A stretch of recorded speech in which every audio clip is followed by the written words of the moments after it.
সবাইকে স্বাগতম আজকে আমাদের ভার্সিটি মাস্টার ক্লাসে। তো দেখতে পাচ্ছ আজকে তোমাদের এখানে আমরা ফিজিক্স দ্বিতীয় পত্রের চ্যাপ্টার 3 চলতরিৎ এটার লাস্ট লেকচার আমাদের 3 নাম্বার এটা আমরা চলে আসছি। তো এর আগের দুই লেকচার একটু মোটামুটি বড় ছিল এবং আমি বলছিলাম যে সব চ্যাপ্টারের মধ্যে যদি আমি একটা চ্যাপ্টারকে চুজ করি যেখান থেকে প্রশ্ন অবশ্যই হবে, আমাদের অবশ্যই পড়া উচিত, তার মধ্যে একটা হচ্ছে এইটা চলতরিৎ। তোমার যে কোনো টাইপ থেকে হোক, যে কোনো ধরনের প্রশ্ন প্রতি বছরই প্রতি ভার্সিটি একটা করে হলেও দিবে। আর নর্মালি আমরা সার্কিট অ্যানালাইসিস এই প্রবলেমটাকেই বেশি ফোকাস করি, কারণ তারা সাধারণত ওখান থেকে প্রশ্ন করতে বেশি পছন্দ করেন। তবে এখান থেকে প্রচুর জ্ঞানমূলক প্রশ্ন হতে পারে। তো আজকে আমাদের যে কয়েকটা টপিক বাদ ছিল এর আগের দুইটা ক্লাসের মধ্যে, সেগুলো হচ্ছে এই চারটা, 4, 5, 6, 7। যদি এদের মধ্যে মার্ক করি কোনটা সবচেয়ে বেশি ইম্পর্টেন্ট, ওইদিকে তোমার ইম্পর্টেন্স দেখার দরকারও নাই। তুমি নিজে বলতে পারবা যে ভাই এই যে ক্ষমতা বা বৈদ্যুতিক বিল এই কোশ্চেনটাতে সবচেয়ে বেশি আসার কথা, সেই ক্লাস 9-10 থেকে আমরা এটা দেখে আসতেছি যে ক্ষমতা বের করো, বৈদ্যুতিক বিল করো। আসলে এই জিনিসটা লিটারালি তোমার রিয়েল লাইফের সাথে কানেক্টেড, তো তাই এটা একটু ফিল করতে সুবিধা হয় যে এই প্রবলেমটা আসলে কেন করতেছি বা কিভাবে করতেছি, চিন্তা করতে ইজি হয়। এটা বাদে যদি বলি যে খুবই খুবই ইম্পর্টেন্ট একটা জিনিস যেটা পরীক্ষায় অ্যাকচুয়ালি দেয়া উচিত কিন্তু এখন পর্যন্ত কম আসছে, সেটা হচ্ছে উপরটা, কোষের সমবায়। মানে পার্সোনালি বলবো এটা মারাত্মক সুন্দর একটা জিনিস, কিন্তু কোনোটা কারণে কেন জানি ভার্সিটি পরীক্ষাগুলোতে এই টপিকটাকে একটু এড়ায় যায়। আমি কি কারণ জানি না, যদিও ঢাকা ভার্সিটি পরীক্ষায় কয়েকবার কোষের সমবায় কিন্তু দিছে। হ্যাঁ, ডিরেক্টলি মুখে বলে নাই কোষের সমবায়, কিন্তু ধরো সার্কিটের ভিতরে দিয়ে দিছে। যেমন তবে মজার কথা, আমরা দ্বিতীয় লেকচারে দেখাইছিলাম যে সাস্টের মেবি 19-20 সালের কোশ্চেনটা এরকম, একটা রোধের দুই পাশে দুই রকম করে তোমাকে সেল লাগাই দিছে, আর বাকি জায়গাতে অনেকগুলা রোধ বিভিন্ন বিভিন্ন ভাবে যুক্ত করা আছে। একটু খেয়াল করে দেখো, এটা আমরা করছিলাম সাস্টের মেবি 19-20-এর। তো এখানে আমি তখন বলছিলাম যে উপরে যতগুলা রোধ আছে থাকুক, তার সাথে কিন্তু এই রোধটা শ্রেণীতে আছে। কেন? তার কারণ এটা তোমার একটা লুপের মধ্যে, একটা বর্তনীর মধ্যে পড়ে গেছে। এবং অঙ্ক করার সময় আমার যদি মনে পড়ে এই মানটা এরকম ছিল যে একটা 30 ভোল্ট এবং একটা মোস্ট প্রবাবলি 10 ভোল্ট।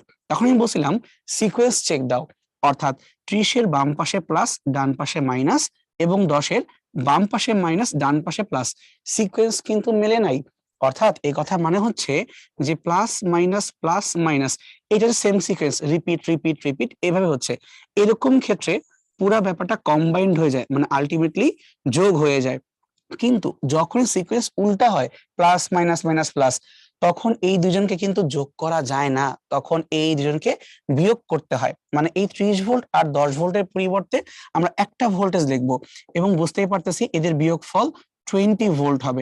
আগের দিনও বলছিলাম, শুধু একটা কথা বলি নাই, সেটা ছিল যে 20 ভোল্টের কোন দিকটা প্লাস হবে কোন দিকটা মাইনাস হবে, এই করবে আগের দিন বলি নাই। সেটা হচ্ছে তুমি বলো 30 আর 10-এর মধ্যে কাকে এক দেখাতেই তুমি বেশি পাওয়ারফুল ভাবতেছো? নিঃসন্দেহে 30 মান বেশি, বিভব পার্থক্য বেশি।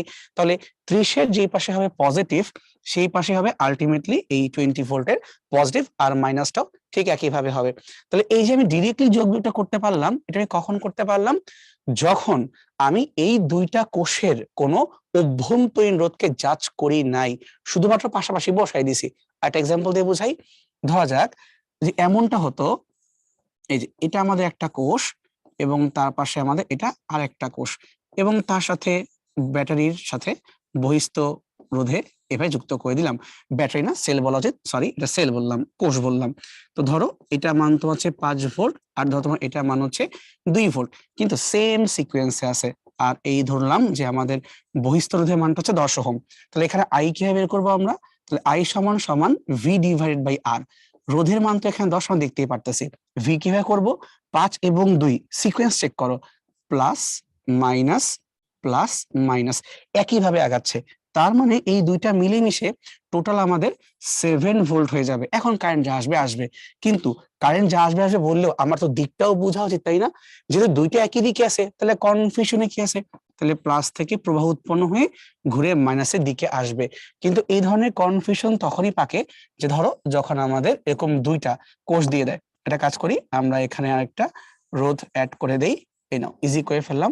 ধরলাম এখানকার এই রোধের মান হচ্ছে 7 আর এখানে এই রোধের মান হচ্ছে তোমার 13 ওহম। তাহলে এখান থেকে আমরা কি বলতে পারি? এখানে দেখে বলতে পারি যে এবার তো সিকোয়েন্স ভাই উল্টা, আর যে সিকোয়েন্স উল্টা হয় যোগ হওয়ার কোনো কারণ নাই, হয়ে যায় বিয়োগ। কিন্তু কিভাবে প্লাসকে ধরবো, যে বড়, যে ডমিনেট করে তাকে থেকে আমরা প্লাসকে ধরবো। তার মানে তড়িৎ প্রবাহ এখন এই যে প্লাস থেকে উৎপন্ন হয়ে এভাবে ঘুরে কিন্তু চলে আসছে। তাহলে এখানে প্রবাহের মানকে বের করতে বলে, আমরা অবশ্যই বের করতে পারবো। তাহলে আই সমান সমান ভি এর মানটা হচ্ছে 20, আর রোধের মান কি হবে, উপরের 7 আর নিচের 13, পুরোটা কিন্তু একটা তোমার লুপের মধ্যে একই লাইনে পড়ে গেছে। টোটাল তোমার এখানে রোধের মান হবে 7 যোগ 13, 20। তাহলে কারেন্টের মান পাওয়া গেল 1 অ্যাম্পিয়ার। হোপফুলি আমি তোমাকে সিম্পল এই কম্বিনেশন ব্যাপারটা বুঝাই বলতে পারছি, কিন্তু এখানটা অনেক বড় শর্ত ছিল। সেই শর্ত হচ্ছে আমি কারো অভ্যন্তরীণ রোধ ধরি নাই, বা এরা অভ্যন্তরীণ রোধ নাই বলে এত সিম্পলিফাইড ওয়েতে কাজ করে ফেলছে। যদি অভ্যন্তরীণ রোধ থাকতো তাইলে কিন্তু মহা বিপদ হয়ে যেত। এই জিনিসটাকে সলভ করা যায়, যায় না তা না, সলভ করা যায়, কিন্তু তখন কারশফ দিয়ে করা উচিত। কারশফ ছাড়া তুমি এভাবে মানে মুখে মুখে যোগ বিয়োগ করে ফেলবা, এটা কিন্তু গ্রহণযোগ্য না। তো তোমাদেরকে আমি একটা এক্সাম্পল দেখায় রাখি জাস্ট সেফটির জন্য, যে যদি এরকম অঙ্ক দিয়েই দেয় তখন আমরা কি করতে পারি। একটা কাজ করি, কই লিখবো ওটাকে ওই পাশে লিখতেছি, সেটা খেয়াল করো। আমরা ধরে নিই যে কোশ্চেনটা কেমন হতে পারে। আমরা ধরে নিচ্ছি আমাদেরকে এইভাবে একটা কোষ দেওয়া আছে, ধরলাম এই কোষের মানটা হচ্ছে 2 ভোল্ট, আর অভ্যন্তরীণ রোধের মান ধরলাম 1 ওহম। আমি আঁকলাম না, বাট নিচে লিখে রাখলাম। অর্থাৎ এখানে একটা অভ্যন্তরীণ রোধ আছে 1 ওহম, এবং তারপর একটা নর্মাল আমাদের বহিস্থ রোধ ধরলাম যার মানটা হচ্ছে 5 ওহম, ঠিক আছে। এবং তারপরে নিচে এই জায়গাতে আমরা আরেকটা ব্যাটারিকে দিয়ে দিলাম, যে ব্যাটারি ধরো বিভব পার্থক্যের মান নিলাম আমরা 3 ভোল্ট। আসলে ব্যাটারি মুখে বারবার আসে, বাট সেল বলা উচিত, কোষ বলা উচিত। তোমরা এরকম এক দাগ দেখলেই বুঝবে সেল আঁকতেছি। আসলে ক্লিয়ার করে দিই যে সেল আর ব্যাটারি ব্যাপারটা কি। এটা হলো যখন শুধু প্লাস মাইনাস একটা দাগ তখন হচ্ছে কোষ বা সেল, কিন্তু যখন এরকম সেল একাধিক একটার পরে একটা একটার পরে একটা এইভাবে জড়িত হয়ে যায় তখন তাকে বলা হয় ব্যাটারি, ঠিক আছে। তার মানে ব্যাটারি হচ্ছে সেলেরই বড় ভাই, সোজা বাংলা হলো এটা, ঠিক আছে। এটা খেয়াল রাখতে হবে, কারণ যদি ধরো পরীক্ষায় জিজ্ঞেস করে নিচের কোন সিম্বলটা কি মিন করে তখন তো একেবারে গুলায় যাবে, তো এটা বলা উচিত না। আমি মুখে বলে ফেললেও একটু বুঝে নিও। আচ্ছা, তো ধরলাম যে এখানে বিভব পার্থক্য 3 ভোল্ট, আর এখানে অভ্যন্তরীণ যে রোধটা আছে তো কত দিতে পারি, ধরো অভ্যন্তরীণ রোধটা আছে 0.5 ওহম। এখন আমরা এটাকে ডিরেক্টলি যুক্ত করে দিলাম, এই যেটা সার্কিট হয়ে গেল। এখন আমরা জানতে চাচ্ছি যে কি হবে, মানে কোন ব্যাটারি ডমিনেট করবে বা কি করবে। মানে আমি তো এভাবে পাশাপাশি যে চিন্তা করতে চাই, একবার ভেবে দেখো, এই 3 ভোল্টের ধাক্কা দিয়ে উপরে নিয়ে আসি, এই 1 ভোল্টের প্লাস মাথার সাথে কিন্তু এই 3 ভোল্টের মাইনাস মাথা জড়িত। তার মানে এক সিকোয়েন্সেই আছে। কিভাবে বলতে পারি, যদি আমরা এইভাবে ঘুরি, ঘড়ির কাঁটার উল্টা পাশে, সরি ঘড়ির কাঁটার দিকে আমরা ঘুরি, প্লাস মাইনাস সিকোয়েন্স কিন্তু মেলে। তার মানে 3 এবং 1 মিলেমিশে 4 ভোল্ট কিন্তু হওয়ার কথা। হ্যাঁ, অবশ্যই হওয়ার কথা, কিন্তু আমরা একটা কাজ করব, আমরা এভাবে না করে আমরা ডিরেক্টলি কারশফের হেল্প নিয়ে জিনিসটাকে একবারে করে ফেলবো। তো কারশফের সূত্র কি ছিল? কারশফের সূত্র হচ্ছে, তুমি দ্বিতীয় সূত্রের কথা বলতেছি, যখন লুপ ঘুরাবা তুমি যে কোনো একটা দিকে কারেন্টের ঘূর্ণন ধরে নিবা। যেমন আমি ধরলাম যে হয়তোবা কারেন্ট আমাদের এইভাবে যাচ্ছে, এই যে এখান থেকে প্লাস থেকে উৎপন্ন হয়ে এভাবে ঘুরতে ঘুরতে যাচ্ছে, ঠিক আছে। কিন্তু এই লুপটাকে যখন আমি ঘুরাবো, আমি ধরলাম যে লুপটাকে এরকম কোন একটা বিন্দু থেকে, যেখান থেকে মন চায় একটা বিন্দু নিয়ে আমি সম্পূর্ণ পথ ঘুরে ওই জায়গাতে আসবো। এটা তোমার ইচ্ছা, তুমি কিভাবে ঘুরবা, ক্লকওয়াইজ ঘুরবা না অ্যান্টি ক্লকওয়াইজ, এটা সম্পূর্ণ তোমার ইচ্ছা। তো ধরো যদি আমরা এই হলুদ বিন্দু হতে ক্লকওয়াইজ ঘোরা শুরু করি, যখন সামনে যাচ্ছি তখন কি দেখলাম, একটা প্লাস মাথা। এই প্লাস মাথা কার? এই প্লাস মাথা হচ্ছে এই ব্যাটারির, মানে সেলের, যার বিভব পার্থক্য হচ্ছে 2। তাহলে প্রথমে যা দেখবো লিখলাম +2। কিন্তু এই ব্যাটারিটা অভ্যন্তরীণ রোধ তো আছে, তাহলে এই রোধের জন্য তারা বিভব নষ্ট হবে। পুরা বর্তনীর ভিতরে কারেন্ট যাচ্ছে একটাই আই, আর রোধের মান তোমার হচ্ছে 1। তাহলে আমরা একটা আই লিখলাম এবং সাথে 1 কে গুণ করলাম, কিন্তু এটাকে প্লাস করবো না মাইনাস। চিন্তা করো যে কারেন্টের দিকে কোন দিকে, কারেন্টের দিক হচ্ছে এইভাবে, যে উপর থেকে এসে নিচে, মানে ঘড়ির কাঁটার উল্টা পাশে। কিন্তু আমি যাচ্ছি এবার ঘড়ির কাঁটার দিকে, কাইন্ড অফ দুজন মধ্যে ক্ল্যাশ হয়ে যাচ্ছে না? দিক অপোজিট হয়ে গেলেই একটা মাইনাস দিতে হয়, আর যদি একই দিকে ঘুরতাম তাহলে প্লাস দিতাম। এবার আমরা যাচ্ছি এই ব্যাটারিকে পার করে 5 ওহমের কাছে, তাহলে 5 ওহমের ভিতর দিয়েও কিন্তু কারেন্ট যাচ্ছে কোন দিকে, বাম দিকে। আর আমি যাচ্ছি কোন দিকে, ডান দিকে, আবারও উল্টা হয়ে গেছে। তাহলে মাইনাস রোধের মান হচ্ছে 5, কারেন্টের মান হচ্ছে আই, মানে ভোল্টেজ ভোল্টেজ ভোল্টেজ। ব্যাটারি হইলে যেই মাথাকে দেখবো সেটাই লিখবো, আর রোধকে দেখলে কারেন্টের দিক দেখবো, একই দিক হইলে প্লাস, উল্টা দিক হইলে মাইনাস। ওকে, তাই 5 হয়ে গেল। এবার নিচে নেমে এই দিকে আসতেছি, আস্তে আস্তে দেখলাম প্রথমে এই 3টাকে, ঠিক আছে, মানে যাকে চোখের সামনে আগে পড়বে আমরা ব্যাটারি এই 3 মাথাকে আগে দেখলাম, তাই লিখলাম +3 ভোল্ট। কিন্তু ব্যাটারিতে একটা অভ্যন্তরীণ রোধ আছে আবার 0.5 ওহম, তাহলে এই 0.5 ওহমের ভিতর দিয়েও তো একটা কারেন্ট পাস করে নাকি, একটা বিভব পার্থক্য তো হয়। প্লাস করব না মাইনাস, কারেন্ট যাচ্ছে এইভাবে ডান দিকে নেমে ডান দিকে, আর আমি আসছি ঘুরে বাম দিকে, দিক উল্টা হয়ে গেল, তাই মাইনাস, এবং ঘুরতে ঘুরতে আবার আগের জায়গায়, তাহলে ফলাফল 0। এইটি হচ্ছে আমাদের কারশফের দ্বিতীয় সূত্র, যে তুমি সম্পূর্ণ পথ ঘুরে আসবা এবং যা যা ভোল্টেজ পাবা সবগুলোকে ওখানে দিয়ে রাখবা, ঠিক আছে। এমনও হতে পারে তোমাকে পরীক্ষায় এইভাবে ভোল্টেজের মধ্যে ব্র্যাকেটে লিখে রাখছে, তুমি বুঝে নিবা এটার মানে হচ্ছে এটা অভ্যন্তরীণ রোধ, ঠিক আছে। সো ব্র্যাকেট দিয়েও লেখা যায়, নিচেও লিখে দেওয়া যায়। এখন যদি আমরা যোগ বিয়োগ করি, আমরা কিন্তু এখান থেকে উত্তরটা পেয়ে যাচ্ছি, কত আসা উচিত। 3 আর 2 যোগ করলে হয় আমাদের 5, রাখলাম এই পাশে 5, একটা আই, 5টা আই, 6টা আই, 6.5টা আই, পক্ষান্তর করে দিলাম, তাহলে 6.5টা আই। এই তো, এখন যদি কাটাকাটি করি তাহলে কিন্তু আমাদের আই এর মানটা বের হয়ে যাচ্ছে, অতএব I equal to 5 divided by 6.5। এটা কিন্তু আমরা জানি কিভাবে হিসাব করতে হবে, 5 10 50, আর তুমি আর একটা যোগ করে 3, তাই কিন্তু 5 13 65, তাই না। কাটাকাটি কিন্তু করা যাবে, খুব সুন্দর মতো করা যাবে, কিন্তু আপাতত করা দরকার নেই, আমি এভাবেই রাখতেছি। মেইন থিমটা হচ্ছে যে অভ্যন্তরীণ রোধ না থাকলে আমরা সিম্পলি যোগ বিয়োগ করে আগাবো, আর যদি অভ্যন্তরীণ রোধ থাকে, হ্যাঁ আমি জানি কিভাবে করতে হবে তাড়াতাড়ি, বাট তুমি রিস্ক নিও না, তুমি একটু একবারটা লুপ ঘুরায় দাও, তোমার অঙ্ক হয়ে যাবে। এটা বাদেও আরো অনেক নিয়ম আছে, যেমন মিলম্যান থিওরেম আছে, ওটা দিয়েও করা যায়। বাট যেহেতু ভার্সিটি পরীক্ষা এত কিছু লাগে না বা পরীক্ষা আসেও না, তাই আমরা বেশি জটিল না করি, বাট যতটুকু এখন পর্যন্ত আসে নাই কিন্তু আসতে পারে, ওটা আমি অলরেডি এই জায়গাতে এক্সাম্পলের মধ্যেই বুঝাই ফেলছি, ঠিক আছে। এখন তোমার দায়িত্ব হচ্ছে বাসায় এটা একটু নিজের হাতে প্র্যাকটিস করা, করে করে অভ্যাস করা। ফাইন, তাহলে আমরা কোষের সমবায় নিয়ে কথা বললাম এবং ক্ষমতাটা একটু পরে পড়াচ্ছি। আর এই যে এতগুলা জ্ঞান পাইলাম, সেই জ্ঞানগুলা দিয়ে আমরা অ্যাপ্লিকেশনে যখন যাব, সেটা হচ্ছে আমাদের Wheatstone bridge, meter bridge, potentiometer, এগুলো অ্যাকচুয়ালি প্র্যাকটিক্যাল জিনিসপাতি, এগুলা হাতে কলমে করে বেশি মজা। আমি জানি না তোমাদেরকে যেই কলেজে তোমরা ছিলা করার সুযোগ পাইছো কিনা, যে করার সুযোগ পেয়ে থাকো দেন কনসিডার ইয়োরসেলফ লাকি, আর যদি না হয়ে থাকে ইটস ওকে, সমস্যা নাই, আমরা পরবর্তী জীবনে এখানে কথাবার্তা বলবো। বা যদি তুমি অ্যাপ্লাইড ফিজিক্স, ট্রিপলি এগুলো নিয়ে পড়ো, তখন তোমাকে করতেই হবে, ঠিক আছে। অনেক মজার জিনিস, আমি বলি অনেক মজার জিনিস, সামনে আগাই। আসো, তো ফার্স্টে আমরা দেখি যে কোষের সমবায় এখান থেকে কি আসছিল, যে তাকায় দেখো মাত্র একবার। তুমি সবসময় বলছি তুমি এটাকে এত সিম্পল ওয়েতে হাইটো না, এটা তো দুধ ভাত ভাইবো না, জিনিসগুলো কিন্তু অনেক অনেক ক্রিটিক্যাল, বা তোমাকে যদি স্যার ফাঁসাইতে চায় তাহলে খবর হয়ে যাবে। আচ্ছা, তুমি আরেকটা এক্সাম্পল দেখাই দেই যে তুমি কিভাবে এখান থেকে একবারে করতে পারবে। আমি এটাই বলছিলাম যে এটা মিলম্যান থিওরেম দিয়ে করা যায়, নামটা লিখে রাখি, মিলম্যান থিওরেম, ঠিক আছে, মিলম্যান থিওরেম। তবে এটা ক্ষেত্রে সমস্যাটা হচ্ছে যে আমাদের প্রত্যেকটা তড়িৎ কোষের ক্ষেত্রে যদি ই মানে তড়িৎচালক শক্তি এবং অভ্যন্তরীণ রোধ সেম না হয়, মানে এক একটার ক্ষেত্রে যদি এক এক রকম হয়, যে ডিফারেন্টও হয় এক একটা ক্ষেত্রে ই এবং আর, তারপরও কিন্তু এই মিলম্যান থিওরেম কাজ করবে।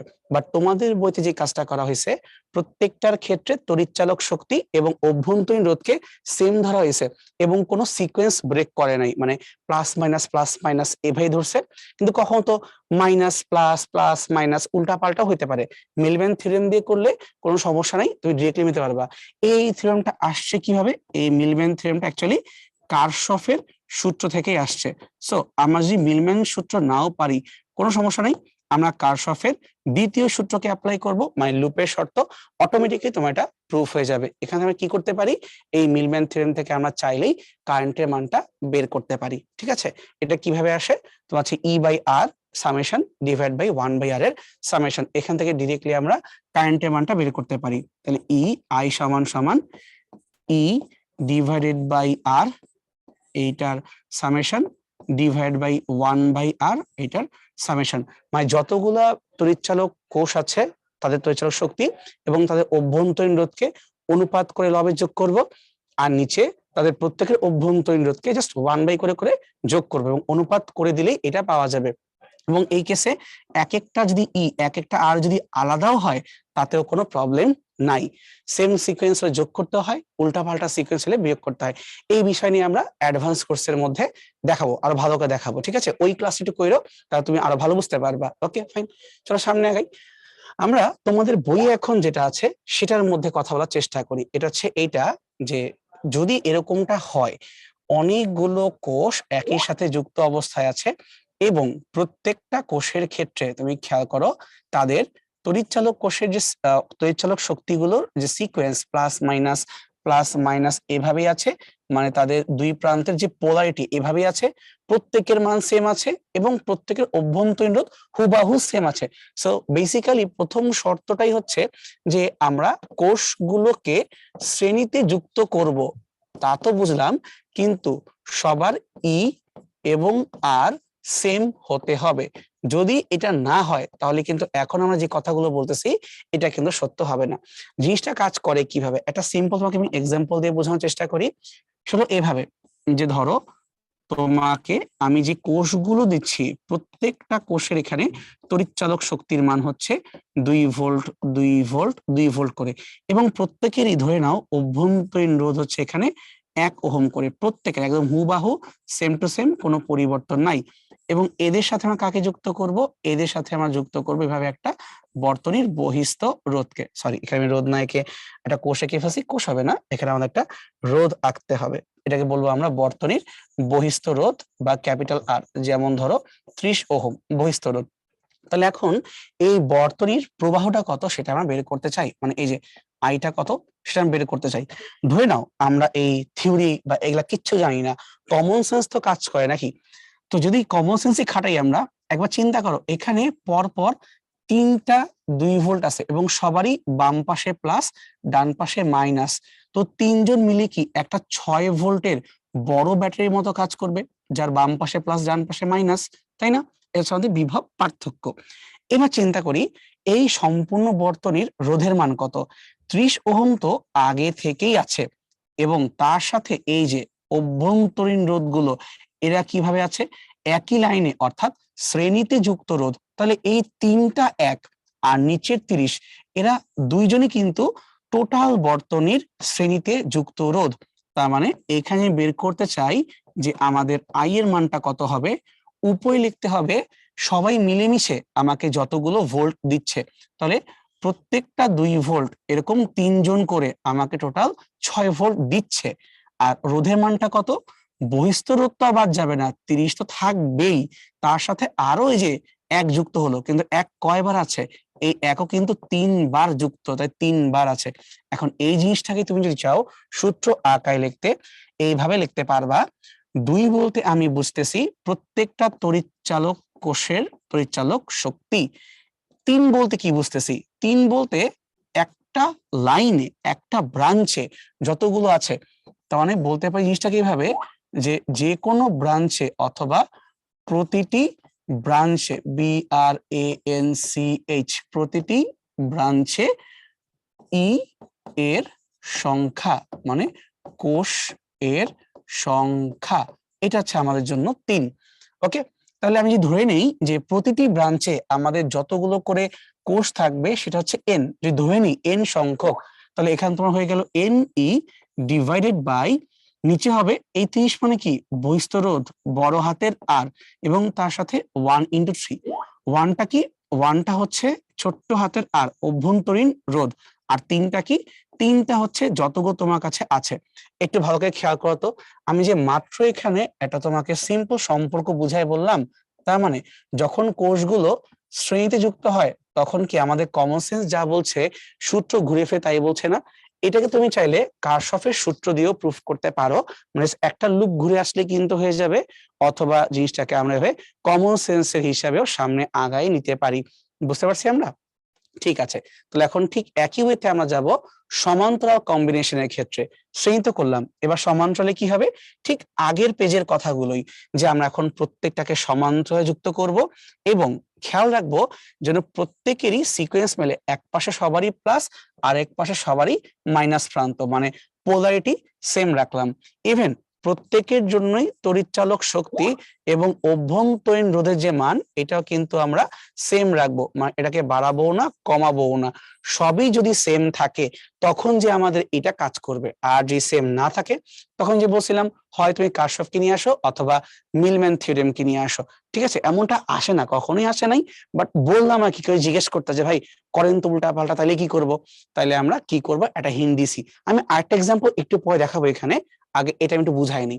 তো ধরো ঠিক আগের বারের মতো যদি এমনটা হইতো, আমাদেরকে দেওয়া আছে 2 ভোল্টের, ঠিক আগের বারের মতো 2 ভোল্টের এবং 1 ওহম অভ্যন্তরীণ রোধ বিশিষ্ট, ধরে নাও 3টা এরকম কোষ, এই যে 3টা এরকম কোষ, প্রত্যেকটা কোষেরই খেয়াল করে দেখি, প্রত্যেকটা কোষের জন্যই আমাদের হাতের বাম পাশটা পজিটিভ এবং হাতের ডান পাশটা নেগেটিভ এই প্রান্ত বিশিষ্ট।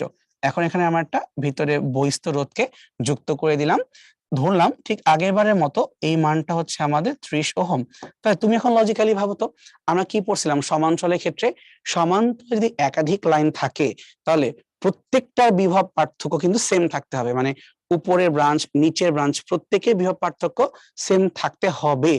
এবং এই জন্যই এটা আমরা খেয়াল করতেছিলাম যেন এখান থেকে আমরা 2 ভোল্টকে পাই, এখান থেকেও আমরা 2 ভোল্টকে পাই, এখান থেকেও আমরা 2 ভোল্টকে পাই, এটাকে কম বেশি করা যাবে না।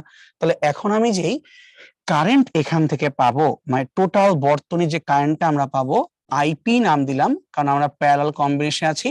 তাহলে আমরা কি জানি, নর্মালি কারেন্ট কথা মানে বিভব ডিভাইডেড বাই রোধ, তাই না? তো এখানে প্রত্যেকটা ব্রাঞ্চের বিভবের মানটা কত, 2 ভোল্ট করে। ঠিক আছে, একটু মুছে নেই, ভুলে 1 লিখে ফেলছিলাম, আহা মুছে ফেলি। হ্যাঁ, প্রত্যেকটা ব্রাঞ্চের মান হচ্ছে 2 ভোল্ট করে। এখন আমাদের রোধের মান কত, বর্তনী বহিঃস্রোত 30, এইটাকে তো বাদ দেওয়ার কোনো সুযোগ নাই, এ তো আমার থাকবেই। কিন্তু এবার একটু ঠান্ডা মাথায় ভাবো, প্রত্যেকটা ব্রাঞ্চে আবার 1 ওহম করে অভ্যন্তরীণ রোধ আছে, প্রত্যেকটা ব্রাঞ্চে সেম ঘটনা, কোথাও কম না কোথাও বেশি না। এবার যদি আমরা বলি এই 3টা 1 ওহম কিভাবে আছে, এই 3টা 1 ওহম পরস্পরের সমান্তরালে আছে এবং তার সাথে এই 30 ওহম শ্রেণীতে যুক্ত অবস্থায় আছে, তাই না? তাহলে আমরা মনে হয় এর আগের দিন ক্লাসে বুঝে আসছিলাম, সমান্তরালে একই রকম রোধ যখন বারবার রিপিট করে, যতবার রিপিট করে তা দিয়ে ভাগ করলেই হয়ে যায়। তার মানে 1 ওহম এই মানটা সমান্তরালে 3বার রিপিট করলো, 1 2 3, তাই ভাগ দিলাম 3 দিয়ে, তুল্য হয়ে গেল। তাহলে 30 আর ওই সমান্তরাল আছে আবার শ্রেণীতে। এটাকেই যদি আমরা চাই ভাগ আকারে লিখতে ভালো লাগতেছে না, 3টাকে ধাক্কা দিয়ে উপর নিচে গুণ করে দাও, তা তোমার এখানে 3 চলে আসলো, 3 into 2 divide by 3 into 30 plus তোমার হচ্ছে 1, তাই না? এবার তুমি একটু ভালো করে ভাবো তো যেখানে কোনটা কি মিন করতেছে। যদি আমরা সমান্তরালে কারেন্টের মানকে বের করতে চাই তাহলে ব্যাপারটা হইলো 3 বলতে তোমার যতগুলো ব্রাঞ্চ আছে, ধরলাম এম সংখ্যক ব্রাঞ্চ আছে, প্রত্যেকটা ব্রাঞ্চের তড়িৎচালক শক্তি 2 ভোল্ট করে, 2 ভোল্ট করে ই, নিচে যতগুলো ব্রাঞ্চ আছে তার সাথে বহিস্থ রোধ এই যে 30, আর তোমার আছে 3টা ব্রাঞ্চ, এবং যুক্ত করব কি, যুক্ত করব ছোট্ট হাতের আর, কারণ 1 ওহম কি প্রত্যেকের অভ্যন্তরীণ রোধ। তাই দেখো তো এই সূত্র আর এই লেখাটা কি আমরা মিলে পেয়েছিলাম না? অর্থাৎ তুমি যদি সূত্র ভুলেও যাও তোমার তো কমন সেন্স আর হারা যায় নাই, তুমি তোমার কমন সেন্স দিয়ে চাইলে কিন্তু সূত্র খুব ইজি করে প্রুফ করে ফেলতে পারবা। কারণ মেন কথা তো এটাই ভাই, কারেন্ট কোত্থেকে আসবে, বিভব পার্থক্য আর রোধের অনুপাত থেকেই তো আসবে, তাই না? এখন তুমি কার্শফ দিয়ে করবা না কি দিয়ে করবা সে অন্য কথা, কিন্তু মিনিং তো চেঞ্জ হচ্ছে না, মিনিং তো সেম থাকছে। ওকে, আশা করি আমি বুঝতে পারছি। এই সমান্তরালের জন্য তোমাকে আমি একটা স্পেশাল হিন্ট দিয়ে রাখি, সেটা হচ্ছে এরকম, স্পেশাল বা ডিফারেন্ট, এগুলো আমরা অ্যাডভান্স কোর্সের মধ্যে ডিসকাস করব তোমাদের সাথে। এটা আমি সিম্পল কথা বলে রাখি, ধরো এভাবে সমান্তরাল যখন যুক্ত করব, একটার পটেনশিয়াল হচ্ছে 3 ভোল্ট, আরেকটা সেলের যে পটেনশিয়াল ধরো এইটা তোমার হচ্ছে 1 ভোল্ট, আর এই দুইজনের সাথেই আমরা সমান্তরাল করে একটা বহিস্থ রোধকে যুক্ত করলাম, ধরে নেই 10 ওহম। এখন এই চিত্র হতে যে আমি জিজ্ঞেস করি বলো তো এখানে তোমার তড়িৎ প্রবাহের মানটা কত হবে, তুমি প্রথমেই কনফিউজ হয়ে যাবা যে ভাই অভ্যন্তরীণ রোধ কই গেল, আপনার না এগুলা জায়গায় যে ছোট্ট আর ছিল 1 ওহম 1 ওহম 1 ওহম, ও কই গেল, ও নাই। তা তুমি তো এখন যদি এই সূত্র নিয়ে আগাইতে যাও তাহলে ছোট আর এর মানটা 0, ঠিক আছে বিশ্বাস করলাম। এম এর মান ব্রাঞ্চ আছে দুইটা, 2, কিন্তু ই এর মান কত ধরবা, এখানে তো একটা 3 আর একটা তো 1, এখানে কিন্তু দুইটা সেম না। তো যখন এরকম হয় যে তোমার দুইটাই দুই রকম মান পাওয়া যায় তখন একটু অন্য ওয়েতে ভাবতে হয়। মনে আছে শুরুতে এর কথা বলতেছিলাম বারবার যে আমাদের দুই পাশের বিভব পার্থক্য সেম হইতে হবে, তার মানে এই পাশের এই নোডের আর এই নোডের বিভব পার্থক্য যা হবে ঠিক ওই সময়ই উপরের এই বিন্দু আর এই বিন্দু দ্বয়ের মধ্যে বিভব পার্থক্য সেম হইতে হবে।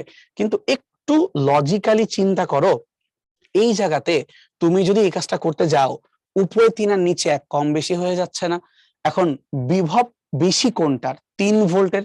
একটু আগে বলছিলাম যখন ব্যাটারি প্লাস মাইনাস করি ওই সিকোয়েন্সের ক্ষেত্রে যার বিভব বেশি সেই ডমিনেট করে, এখানেও একই ঘটনা ঘটবে, যার বিভব বেশি সেই ডমিনেট করবে।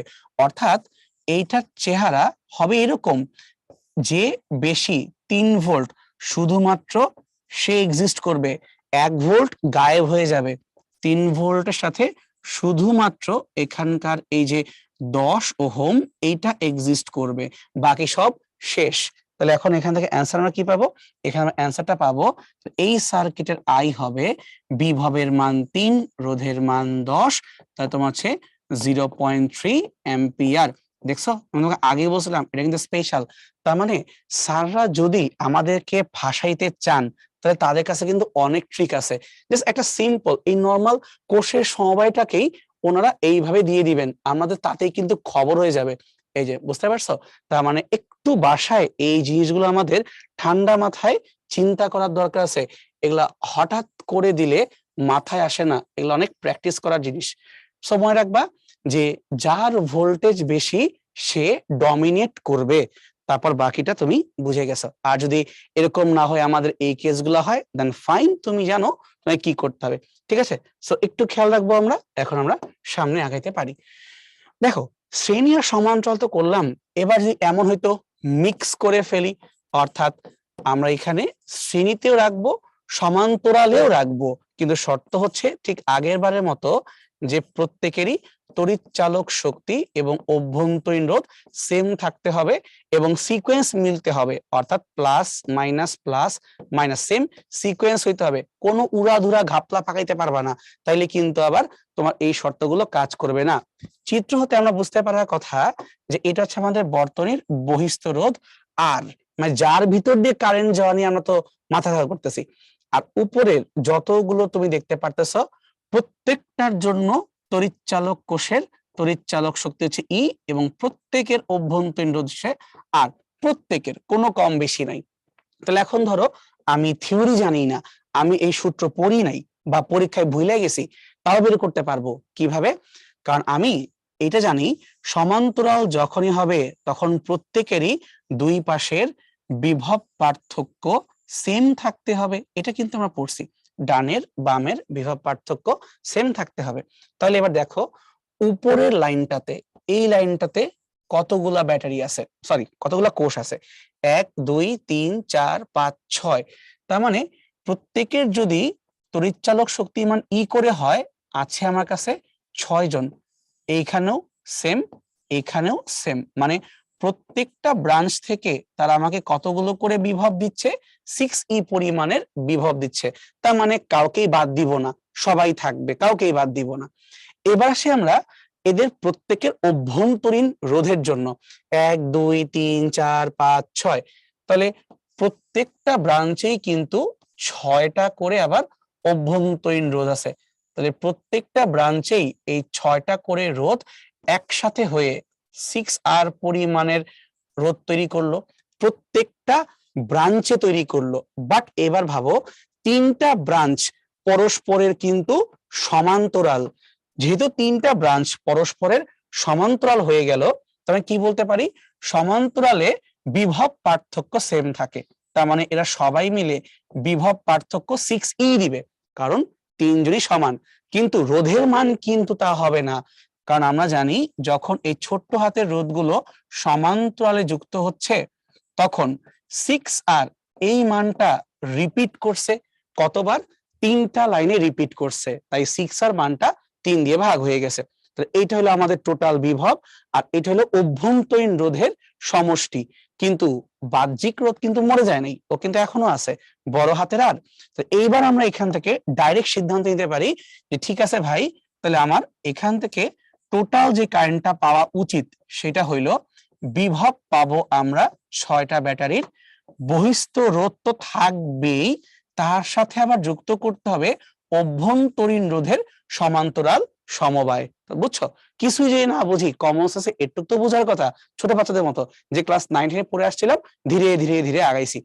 এই লেখাটাকেই যদি আমরা একবারে লিখতে চাই তখন কি করতে হবে, সবার আগে ভাগটাকে পছন্দ হচ্ছে না, এই 3টাকে উপরে উঠায় দাও, তাহলে 3 ইন্টু 6 ইন্টু ই এভাবে লেখা যায়, আর নিচে 3 ইন্টু আর প্লাস 6 ইন্টু আর এভাবে লেখা যায়। এইটা তো এই চিত্র হতে আসছে, তাহলে এখন আমরা কি করতে পারি, এখন আমরা একটা সাধারণ সূত্রে কনভার্ট করতে পারি। তাহলে সাধারণ সূত্র এটা হওয়া উচিত, আই সমান সমান, নিজে ভাবে একবার, 3 মানে কি, 3 মানে হচ্ছে ব্রাঞ্চ সংখ্যা, একটা দুইটা তিনটা ব্রাঞ্চ সংখ্যা, আমরা ব্রাঞ্চকে এম দিয়ে লিখতে পছন্দ করি। 6 কথার মানে কি, 6 কথা মানে হচ্ছে প্রত্যেকটা ব্রাঞ্চে যতগুলো করে কোষ আছে, এটাকে আমরা একটু আগে ছোট হাতের এন দিয়ে লিখে আসছিলাম, তড়িৎ চালক শক্তিকে তো ই দিয়েই লিখি। তাহলে ঠিক একইভাবে 3 মানে এম, বড় আর মানে বহিস্থ রোধ, 6 মানে এন, ছোট আর মানে অভ্যন্তরীণ রোধ। তাহলে আমরা পেয়ে গেলাম যে আমাদের কোষের সমবায় যদি মিশ্র হয়ে যায় তো সূত্র হবে M N E M R plus N আর। শুধু খেয়াল রাখতে হবে এম কথার মানে হলো তোমার কাছে কতগুলো ব্রাঞ্চ আছে, শাখা আছে, আর এন কথার মানে হচ্ছে নাম্বার অফ সেল, কতগুলো কোষ আছে পার ব্রাঞ্চ, প্রতিটা ব্রাঞ্চে কতগুলো করে কোষ আছে। এখন বাকিটা তোমার বুদ্ধি, তুই খালি বসাই দিবা, অঙ্ক হয়ে যাবে। যাদের মাথার বুদ্ধি অতিরিক্ত বেশি তারা এখন বলতে পারো ভাই আমাদের তো তাহলে একটু আগের এই সমান্তরাল বা তার আগের শ্রেণী এগুলা ভাবার দরকারই নেই। তার কারণ সমান্তরাল যখন হচ্ছে তখন এই ক্ষেত্রে আমি কি বলতে পারি ডিরেক্টলি, ব্রাঞ্চ কয়টা, শ্রেণী যখন হবে তখন ডিরেক্টলি এম ইকুয়াল টু 1, কারণ ব্রাঞ্চ আছেই একটা। আর যখন সমান্তরাল হবে তখন বলতে পারি ব্রাঞ্চ তো আছে কিন্তু প্রতিটা ব্রাঞ্চে তো আমার কোষের মান একটা করি, তার মানে এন ইকুয়াল টু 1, তখন তোমার এইটা। আর ফাইনালি যদি এম এন দুইটাই এক্সিস্ট করে, নাও বসায়া দাও, তার মানে আমরা এইটাকে মনে রাখবো, এটাকে মনে রাখলে বাকি সবগুলো করতে পারবা। খালি এম আর এন কে গুলায় বসো না, তাহলে অঙ্ক গেছে, পুরো উল্টায় যাবে। আর যে কনফিউজ হয়ে যাও, দেখো আমি যে প্রুফ করছিলাম কারশফ ছাড়াই 9-10 এর ওয়েতে, এভাবে করো, এটাই সেফ থাকবে। ঠিক আছে, তাহলে এই টপিকটা বেস করে আমরা একটা অঙ্ক করতেই পারি। তোমাকে বলা হচ্ছে প্রতিটি 2 ভোল্ট এবং 2 ওহম অভ্যন্তরীণ রোধ, তাহলে ই সমান সমান 2 ভোল্ট, ছোট্ট হাতের আর মানে তোমার হচ্ছে 2 ওহম, এরকম কয়টা আছে, 24টা বিদ্যুৎ কোষ আছে। এই জায়গাতেই ঝামেলা, 24টা বিদ্যুৎ কোষ মানে কি টোটাল সংখ্যা। একবার ভাবো তো, ধরো তোমাদের স্কুলে কোনো একটা ক্লাসরুমে, ধরো ল্যাবের কথাই বলি, তোমাদের ধরো স্কুলে যখন ল্যাব করে আসছো বা যখন কলেজে ল্যাব করে আসছো, ধরলাম ল্যাবে এরকম 3টা বেঞ্চ আছে এবং তোমরা এই 3টা বেঞ্চের প্রত্যেকটায় 4 জন করে ফ্রেন্ড মিলে বসতে পারতা। এই যে তাহলে এই প্রত্যেকটা বেঞ্চে 4 জন করে বসতে পারতেছো, স্কুল হোক বা কলেজ হোক, ল্যাব কিন্তু ছোট ছোট হয়, বেশি বড় বড় হয় না। তাহলে এই ল্যাবে তোমার একটা গ্রুপ, ওকে, আমি জিজ্ঞেস করি বলো তো এই গ্রুপে কতজন স্টুডেন্ট আছে, তুমি কমন সেন্সে বলতে পারো যে ভাই আমরা এক একটা বেঞ্চে 4 জন করে বসেই, আর বেঞ্চ আছে আমাদের কাছে 3টা, তাহলে আমরা 3-4-এ 12 জন ফ্রেন্ড মিলে একটা ল্যাবের গ্রুপ বানাইছি, আমরা এক্সপেরিমেন্ট করি। সুন্দর লজিক।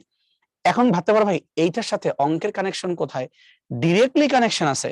চিন্তা করো যতগুলো বেঞ্চ, এই বেঞ্চ মানে তো সারির সংখ্যা এম, তাহলে এম কয়টা এখানে 3, আর প্রত্যেকটা বেঞ্চে বসছো কয়জন করে, 4 জন করে, তাহলে প্রত্যেকে তোমরা নিজেরাই তো একটা করে সেল, তাহলে এম আর এন গুণ করলে কি 3 4 12 বের হয়ে গেল না?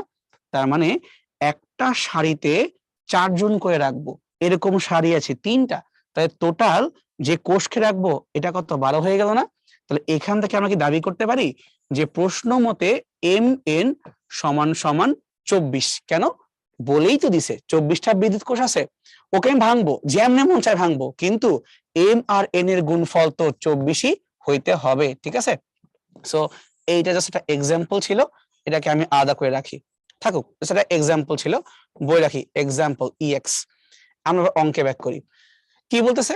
এদেরকে এমন ভাবে সাজাও যেন একটা 3 ওহম রোধের মধ্য দিয়ে সবচেয়ে বেশি বিদ্যুৎ প্রবাহিত হয়। এইখানে ঘাপলা, সর্বাপেক্ষা বেশি মাত্রা তুমি বিদ্যুৎ চাচ্ছ, এইটা আবার কই থেকে আসলো? এটা আমরা কখনো পড়ি নাই। আমাদের একটু আগে সূত্র পড়ছিলাম, মিশ্র সমবায়ের ক্ষেত্রে কারেন্টের মান আই সমান সমান M N E divided by M R plus N R. আমাদের এই সূত্র পড়ছি, এখানে আবার সর্বোচ্চ প্রবাহ, সবচেয়ে কম প্রবাহ, এগুলা কই থেকে আসলো আবার? একটু লজিক্যালি ভাবো, তুমি যদি এই আইটাকে সর্বোচ্চ করতে চাও তাহলে এই হটাই কি করতে হবে? যে কোনো ভগ্নাংশে হরের মান যত ছোট হবে ফলাফল তত বড় হবে, তাই না? তাহলে আমরা একটা কাজ করি, আমরা হরটাকে একটু আলাদা করে লিখি, এম আর প্লাস এন আর। এইবার হতে পারো যোগ বিয়োগ করে কি করব, ওয়ে আছে, ঠান্ডা হও। যদি আমরা এম আর কে রুট ওভার করে স্কোয়ার করে ভাবি এবং এন আর কেও যদি রুট ওভার করে স্কোয়ার করে ভাবি, তাহলে কি A square plus B square এমনটা লেখা যায় না? তাহলে তাই যদি হয় A square plus B square, আমরা কি করতে পারি A minus B, A minus B whole square plus 2ab, এমনটা কি লিখতে পারি না? আমরা ছোটকালে ক্লাস 6 7 এই ফর্মুলা গুলো কিন্তু পড়ে আসছি যে a plus B whole square কে ভাঙলে কি পাওয়া যায়, a minus B whole square plus 2ab। হর হচ্ছে এটা।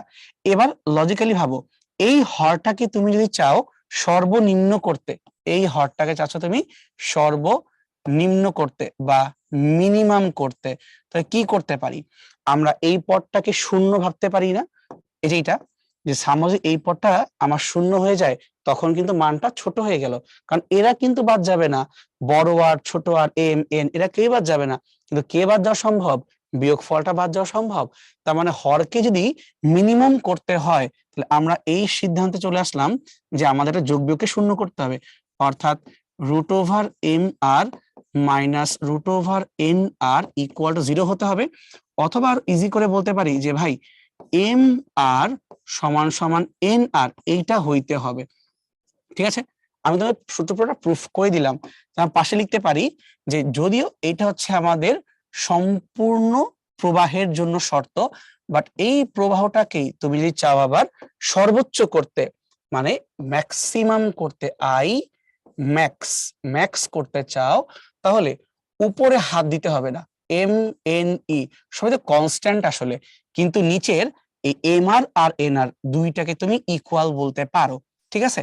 এখন প্রশ্ন হলো যে ভাই আমি কি তাহলে এনআর দিয়ে রিপ্লেস করব নাকি এমআর দিয়ে রিপ্লেস করব? এটা তোমার ইচ্ছা, তুমি যেভাবে চাও রিপ্লেস করতে পারো, মানে টুয়াইস এম আর এভাবেও লিখতে পারো, অথবা 2nr এটাও লিখতে পারো, একই কথা, কোনো সমস্যা নাই।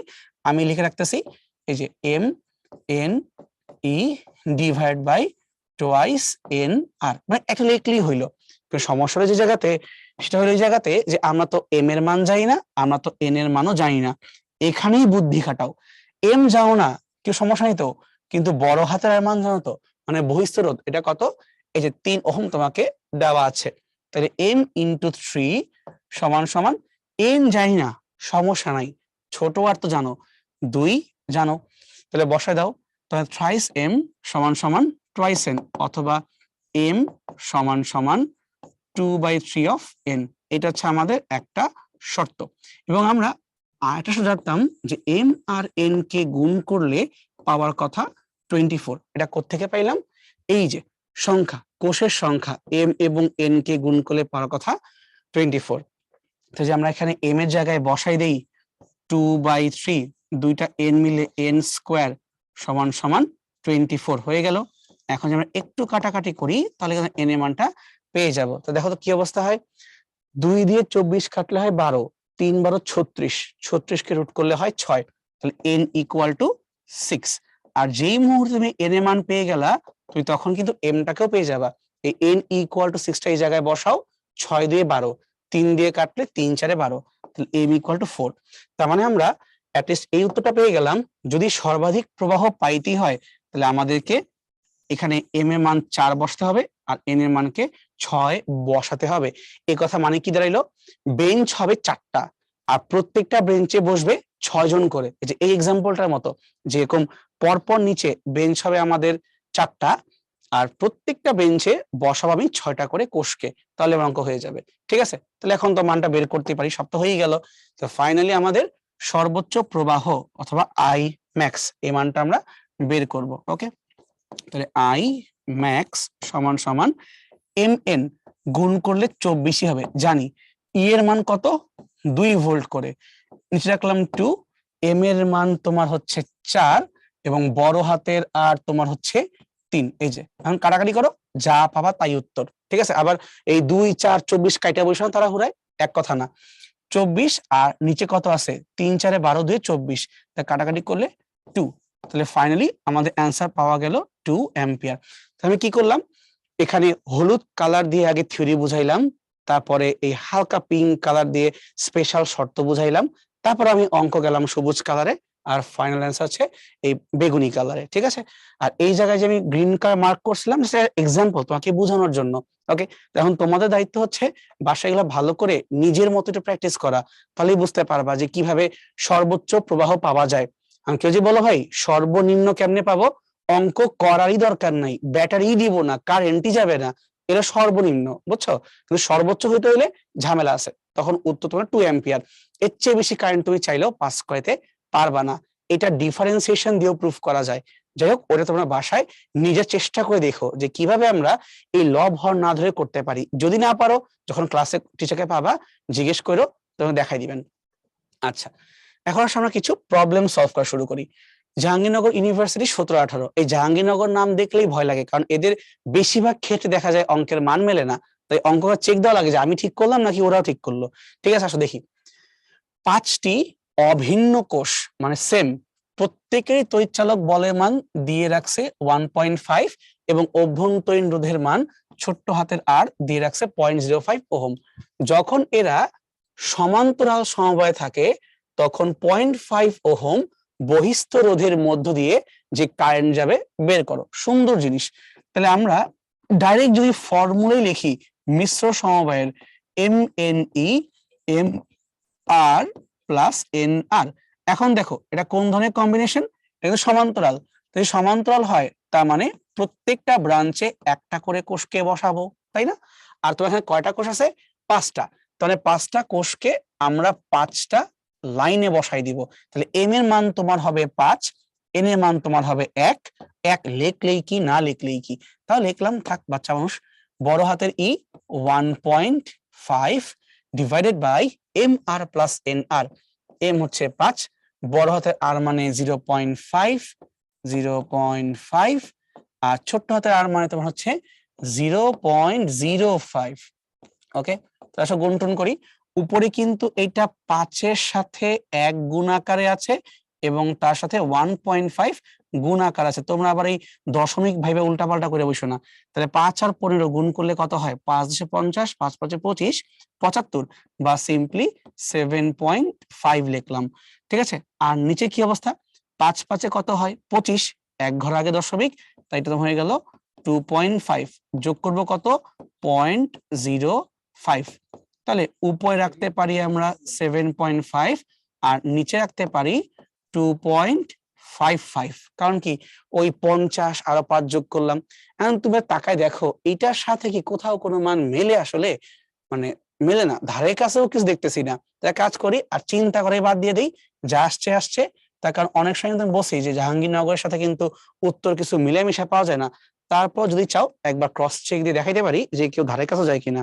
তাহলে হচ্ছে আমাদের এখানে উপরে রাখবো আমরা 7.5 আর নিচে রাখবো 2.55, এটা বসাইলে আসে 50/17, মানে 2.94 নাই, কোথাও নাই। সো তুমি দাগাইও না, সেফ হচ্ছে এইটা। কনফিউজ থাকলে বা উত্তর না মিললে না দাগানোই ভালো। নেগেটিভ মার্কিং হওয়ার চেয়ে বাউন্স করা বুদ্ধিমানের কাজ। সামনে যাই। এবার আমরা ক্ষমতা এবং বৈদিক বিল এই অঙ্কটায় আসি বা এই টাইপটার মধ্যে আসি। দেখো জিএসটি 2022-23-21-22 টানা কিন্তু এখান থেকে প্রশ্ন চলে আসছে। ইভেন এগ্রিকালচারের গুচ্ছ পরীক্ষায় টানা মোটামুটি দিয়ে যাচ্ছে। জাহাঙ্গীরনগর ইউনিভার্সিটি তারাও মোটে সেম প্যাটার্ন ফলো করতেছে। এটা বলতে পারো ভাই ঢাকা ভার্সিটি পরীক্ষা সেই কবে একবার আসছিল, ঠিক আছে, আবার যে আসবে না তার কোনো গ্যারান্টি আছে? আর এই জায়গা থেকে অলরেডি রিটেন পরীক্ষায় দেখো Rajshahi university, Jagannath university recent time গুলো এখানে দিচ্ছে। এবং 19-20-এর পরে যেহেতু 2 বছর আসে নাই, সো তোমাদের ক্ষেত্রে তৃতীয় বছরে এসে আসার কিন্তু সম্ভাবনা আছে। আমি আগেই বলছি, কখনো সাল দেখে জাজ করবা না যে ওকে লাগবে কি লাগবে না, সব পড়ে যাবা। কোনটার মধ্যে কি দিয়ে দিবে তুমি তো আর জানো না, মানে স্যার চাইলেই তোমাকে পেছে ফেলতে পারবে। তুমি সব দেখে যাও, তারপর যা আসবে আসবে। ঠিক আছে, তাহলে শুরু করি বেসিক থিম দিয়ে। সবার আগে লাগবে আমাদের ক্ষমতা। ক্ষমতাকে বের করার দেখো সূত্র কি কি আছে, সে 9-10 থেকেই পড়ে আসতেছি। VI, V square by R, I square R. এখান থেকে আমি যখন তোমাদের বয়সে ছিলাম, মানে ক্লাস 9-10-এ, একটা কমন প্রশ্ন মাথায় আসতো। সেটা হইলো, যদি জিজ্ঞেস করে বসে পি এর সাথে আর এর সম্পর্ক কি, যদি পি এর সাথে আমি আর এর সম্পর্ক বের করতে যাই, ভি স্কোয়ার বাই আর এটাকে দেখলে মনে হচ্ছে 1/r। আবার যদি আমরা পি এর সাথে এই আর কে চিন্তা করি, তখন দেখে মনে হচ্ছে পি সমানুপাতিক আর। এটা আমার কেন চিন্তা আসতো, আমরা যখন 9-10 ছিলাম, আমরাই প্রথম মানে এসএসসি সময় আর কি, যখন তোমাদের এই সৃজনশীল প্রশ্নটা শুরু করার চেষ্টা করতেছিল, তো আমাদেরকে বলা হয়েছিল ফিজিক্স, কেমিস্ট্রি, ম্যাথ, বায়োলজি, 4টা সায়েন্স তো থাকবেই, তার সাথে আবার সমাজ বাংলার মধ্যেও ঢুকে যাবে এই জিনিসটা, মানে সৃজনশীল শুরু করবে। পরে বিভিন্ন কারণে বোর্ডের এই সিদ্ধান্ত বাতিল হইলো, ফিজিক্সের রাখে নাই, কিন্তু কেমিস্ট্রি ছিল, তারপরে বাংলায় ছিল, এই দুটাই ছিল। সমাজে কি ছিল? সমাজেও মনে ছিল, আমার ঠিক মনে পড়তেছে না। যাই হোক, মানে মেন কথা ফিজিক্সে বাদ গিয়েছিল। কিন্তু স্কুলে তো প্রথম দিকে পরীক্ষা নিত সৃজনশীল ভাবে, তো এখানে কি ছিল যে বহুপদী সমাপ্তি সূচক, নিচের কোনটি সত্য, বা 1 ও 2, 2 ও 3, এরকম ক্যাচাল লাগতো। তো ওই ধরনের জায়গাতে এই প্রশ্ন দিলে আমি মাথা প্যাচ খেতাম যে ভাই আমি কোনটা বলবো, 1/r তো মনে হচ্ছে, আবার আরো তো মনে হচ্ছে, তাহলে ক্ষমতার সাথে রোধের সম্পর্কটা কি, আমি কনফিউজ হইতাম। এটা বুঝতে সময় লাগছে, পরে দেখছি যে না, এটা আসলে এত কঠিন না, এটা বেশ সিম্পল থিম। কিভাবে? যখন তুমি এরকম সমানুপাতিক বা ব্যস্তানুপাতিক দাবি করে বসছো, এই কথার মানে হইল সূত্রে আর বাকি যারাই আছে কনস্ট্যান্ট হতে হবে। আমি বুঝাই দেই, এই যে যদি আমরা পি সমান সমান ভি স্কোয়ার বাই আর চিন্তা করি, তাহলে পি এবং আর এর মধ্যে সম্পর্ক তখনই ডিক্লেয়ার করতে পারবা যদি ভিটা চেঞ্জ না হয়। অর্থাৎ সমানুপাতিক ব্যস্তানুপাতিক দাবি করতে হলে আগে বাকি সবাইকে কনস্ট্যান্ট করতে হয়। ঠিক একইভাবে পি সমানুপাতিক আর কখন হবে, যদি এই যে আই স্কোয়ার মানে বেসিক্যালি কারেন্ট, এই মানটা কনস্ট্যান্ট হয়ে যায়, তখন তুমি এইটা দাবি করতে পারবা। কিন্তু উল্টা কেস পসিবল না, মানে আই কনস্ট্যান্ট আর তুমি বললা পি সমানুপাতিক 1/r, ডাবল জিরো, একদম জায়গায় ভুল, এটা সম্ভব না। এবং আরেকটা তুমি চিন্তা করে দেখো তো, আই কনস্ট্যান্ট আর ভি কনস্ট্যান্ট আগের ক্লাসে প্রচুর চিল্লাইছি, যেটা মানে কি, যখনই আই কনস্ট্যান্ট হয় তখন সেটাকে আমরা বলি শ্রেণী সংযোগ, যে প্রত্যেকটা ইকুইপমেন্টের ভিতর দিয়ে সমপরিমাণে কারেন্ট যাচ্ছে। আর যখন বলি এরা সমান্তরাল সংযোগ, তখন তাদের দুই প্রান্তের বিভব পার্থক্য অবশ্যই সেম থাকতে হবে। তাহলে আমরা কি একটু ঘুরে কোশ্চেন জিজ্ঞেস করতে পারি না, যে ধরো একটা বর্তনীতে একাধিক রোধ আছে শ্রেণীতে, তাহলে এদের প্রত্যেকের সাথে ক্ষমতা কি সম্পর্ক, যার রোধ যত বেশি তার ক্ষমতা তত বেশি। আর সমান্তরালের ক্ষেত্রে এক্স্যাক্টলি উল্টা কেস, যার রোধ যত বেশি তার ক্ষমতা তত কম। ঠিক আছে, তোমরা কিন্তু চাইলে স্যাররা পরীক্ষায় ডিরেক্টলি জিজ্ঞেস না করে অঙ্কের মধ্যে পেঁচাই দিতে পারে। যেমন ধরো কিভাবে পেঁচানো যেতে পারে, আমরা একটা ছোট্ট প্রবলেম চিন্তা করি, তাহলে ভালো হয়। একটা রিয়েল লাইফে প্রবলেম নেওয়া যাক। ধরি বাল্ব, আমাদের কাছে দুইটা বাল্ব আছে, বাল্ব 1 এবং ধরো বাল্ব 2। ওকে, একটাকে ধরলাম আমরা 50 ওয়াট 100 ভোল্ট, আর ধরো আরেকটাকে ধরলাম 30 ওয়াট এবং তোমার হচ্ছে 60 ভোল্ট ধরলাম আর কি, দুইটা বাল্ব। এখন কোশ্চেন হইলো এই দুইটা বাল্বকে আমরা একবার যুক্ত করব শ্রেণীতে এবং আরেকবার যুক্ত করব সমান্তরালে, এবং আমি জানতে চাই যে কখন কোন বাল্বটা বেশি উজ্জ্বল হবে। একবার যুক্ত করব শ্রেণীতে, আরেকবার যুক্ত করব সমান্তরালে। আমি জানতে চাই কখন কোন বাল্বটা বেশি উজ্জ্বল হবে, বা যদি দুইটাই উজ্জ্বল হয় হবে আমাকে বের করে দিবা। তাহলে বেশি উজ্জ্বল হবে এই কথার মানে কি? বেশি উজ্জ্বল হবে কথার মানে হচ্ছে ক্ষমতা বেশি, যার ক্ষমতা যত বেশি তার উজ্জ্বলতা ততটা বেশি। এরই বের করবো, কেমনে বের করবো? ওটা করার জন্য তো আমাকে চেক দেওয়া লাগবে। পোলাপান গণহারে যে মিস্টেকটা করে, ওরা ভাবে কি ভাই এই দেখেন 50 ওয়াট ছোট, 30 ওয়াট বড়, তাহলে উত্তর 50 ওয়াট। না, এমনি কখনো বলতে হয় না। তুমি আগে বের করবা দুইটা বাল্বের জন্য রোধের মান কত। প্রথম কাজই হলো এটা, রোধের মান বের করা। তাহলে R1 আমরা প্রথমটার জন্য রোধের মানকে বের করব। তুমি পাওয়ার জানো, তুমি ভোল্টেজ জানো, তাহলে P সমান সমান ভি স্কোয়ার বাই আর, অথবা আর সমান সমান ভি স্কোয়ার বাই পি। তার মানে বিভবকে স্কোয়ার করব, ক্ষমতা দিয়ে ভাগ দিব। তাহলে প্রথমটার বিভব কত? 100 স্কোয়ার ডিভাইডেড বাই 50। 100 স্কোয়ার মানে কি? তোমাকে 100 দুইবার গুণ করে দেওয়া আছে, ভাগ দিব আমরা 50 দিয়ে। দেখতে পারবো না আমরা? তাহলে 50 দিয়ে 100 কাটলে 2, 2 আর 100 তো হইলো 200। তাহলে এখানে রোধের মান পাইলাম আমরা 200। ঠিক একইভাবে যদি আমরা দ্বিতীয় বাল্বের ক্ষেত্রেও সেম কাজটাই করি, তাহলে ওর এখানে উপরে যাবে তোমার বিভব স্কোয়ার, আর নিচে তোমার হবে ওয়াট। তাহলে ওর বিভব হচ্ছে কত? 60 ভোল্ট, তাহলে 60 স্কোয়ার, আর ওর ক্ষমতা কত? 30। তাহলে আমরা 60 কে দুইবার গুণ দিব এবং ভাগ দিব 30 কে দিয়ে। তাহলে 3 দুইয়ে 6, 6 দুইয়ে 12, 120 ওহম। তাহলে প্রথম কাজই হবে আমরা আগে বের করব এদের উভয়ের রোধের মানটা কত। 1 2 বের করলাম। এবার সময় আসছে সিদ্ধান্ত নেওয়ার। শ্রেণী সংযোগ যদি হয় তাহলে কি বলবো? পি সমান সমান আই স্কোয়ার আর, অর্থাৎ পি সমানুপাতিক আর। যার রোধ বেশি তার পাওয়ার বেশি। তুমি কও মিয়া কার রোধ বেশি? R2 120 এবং R1 200।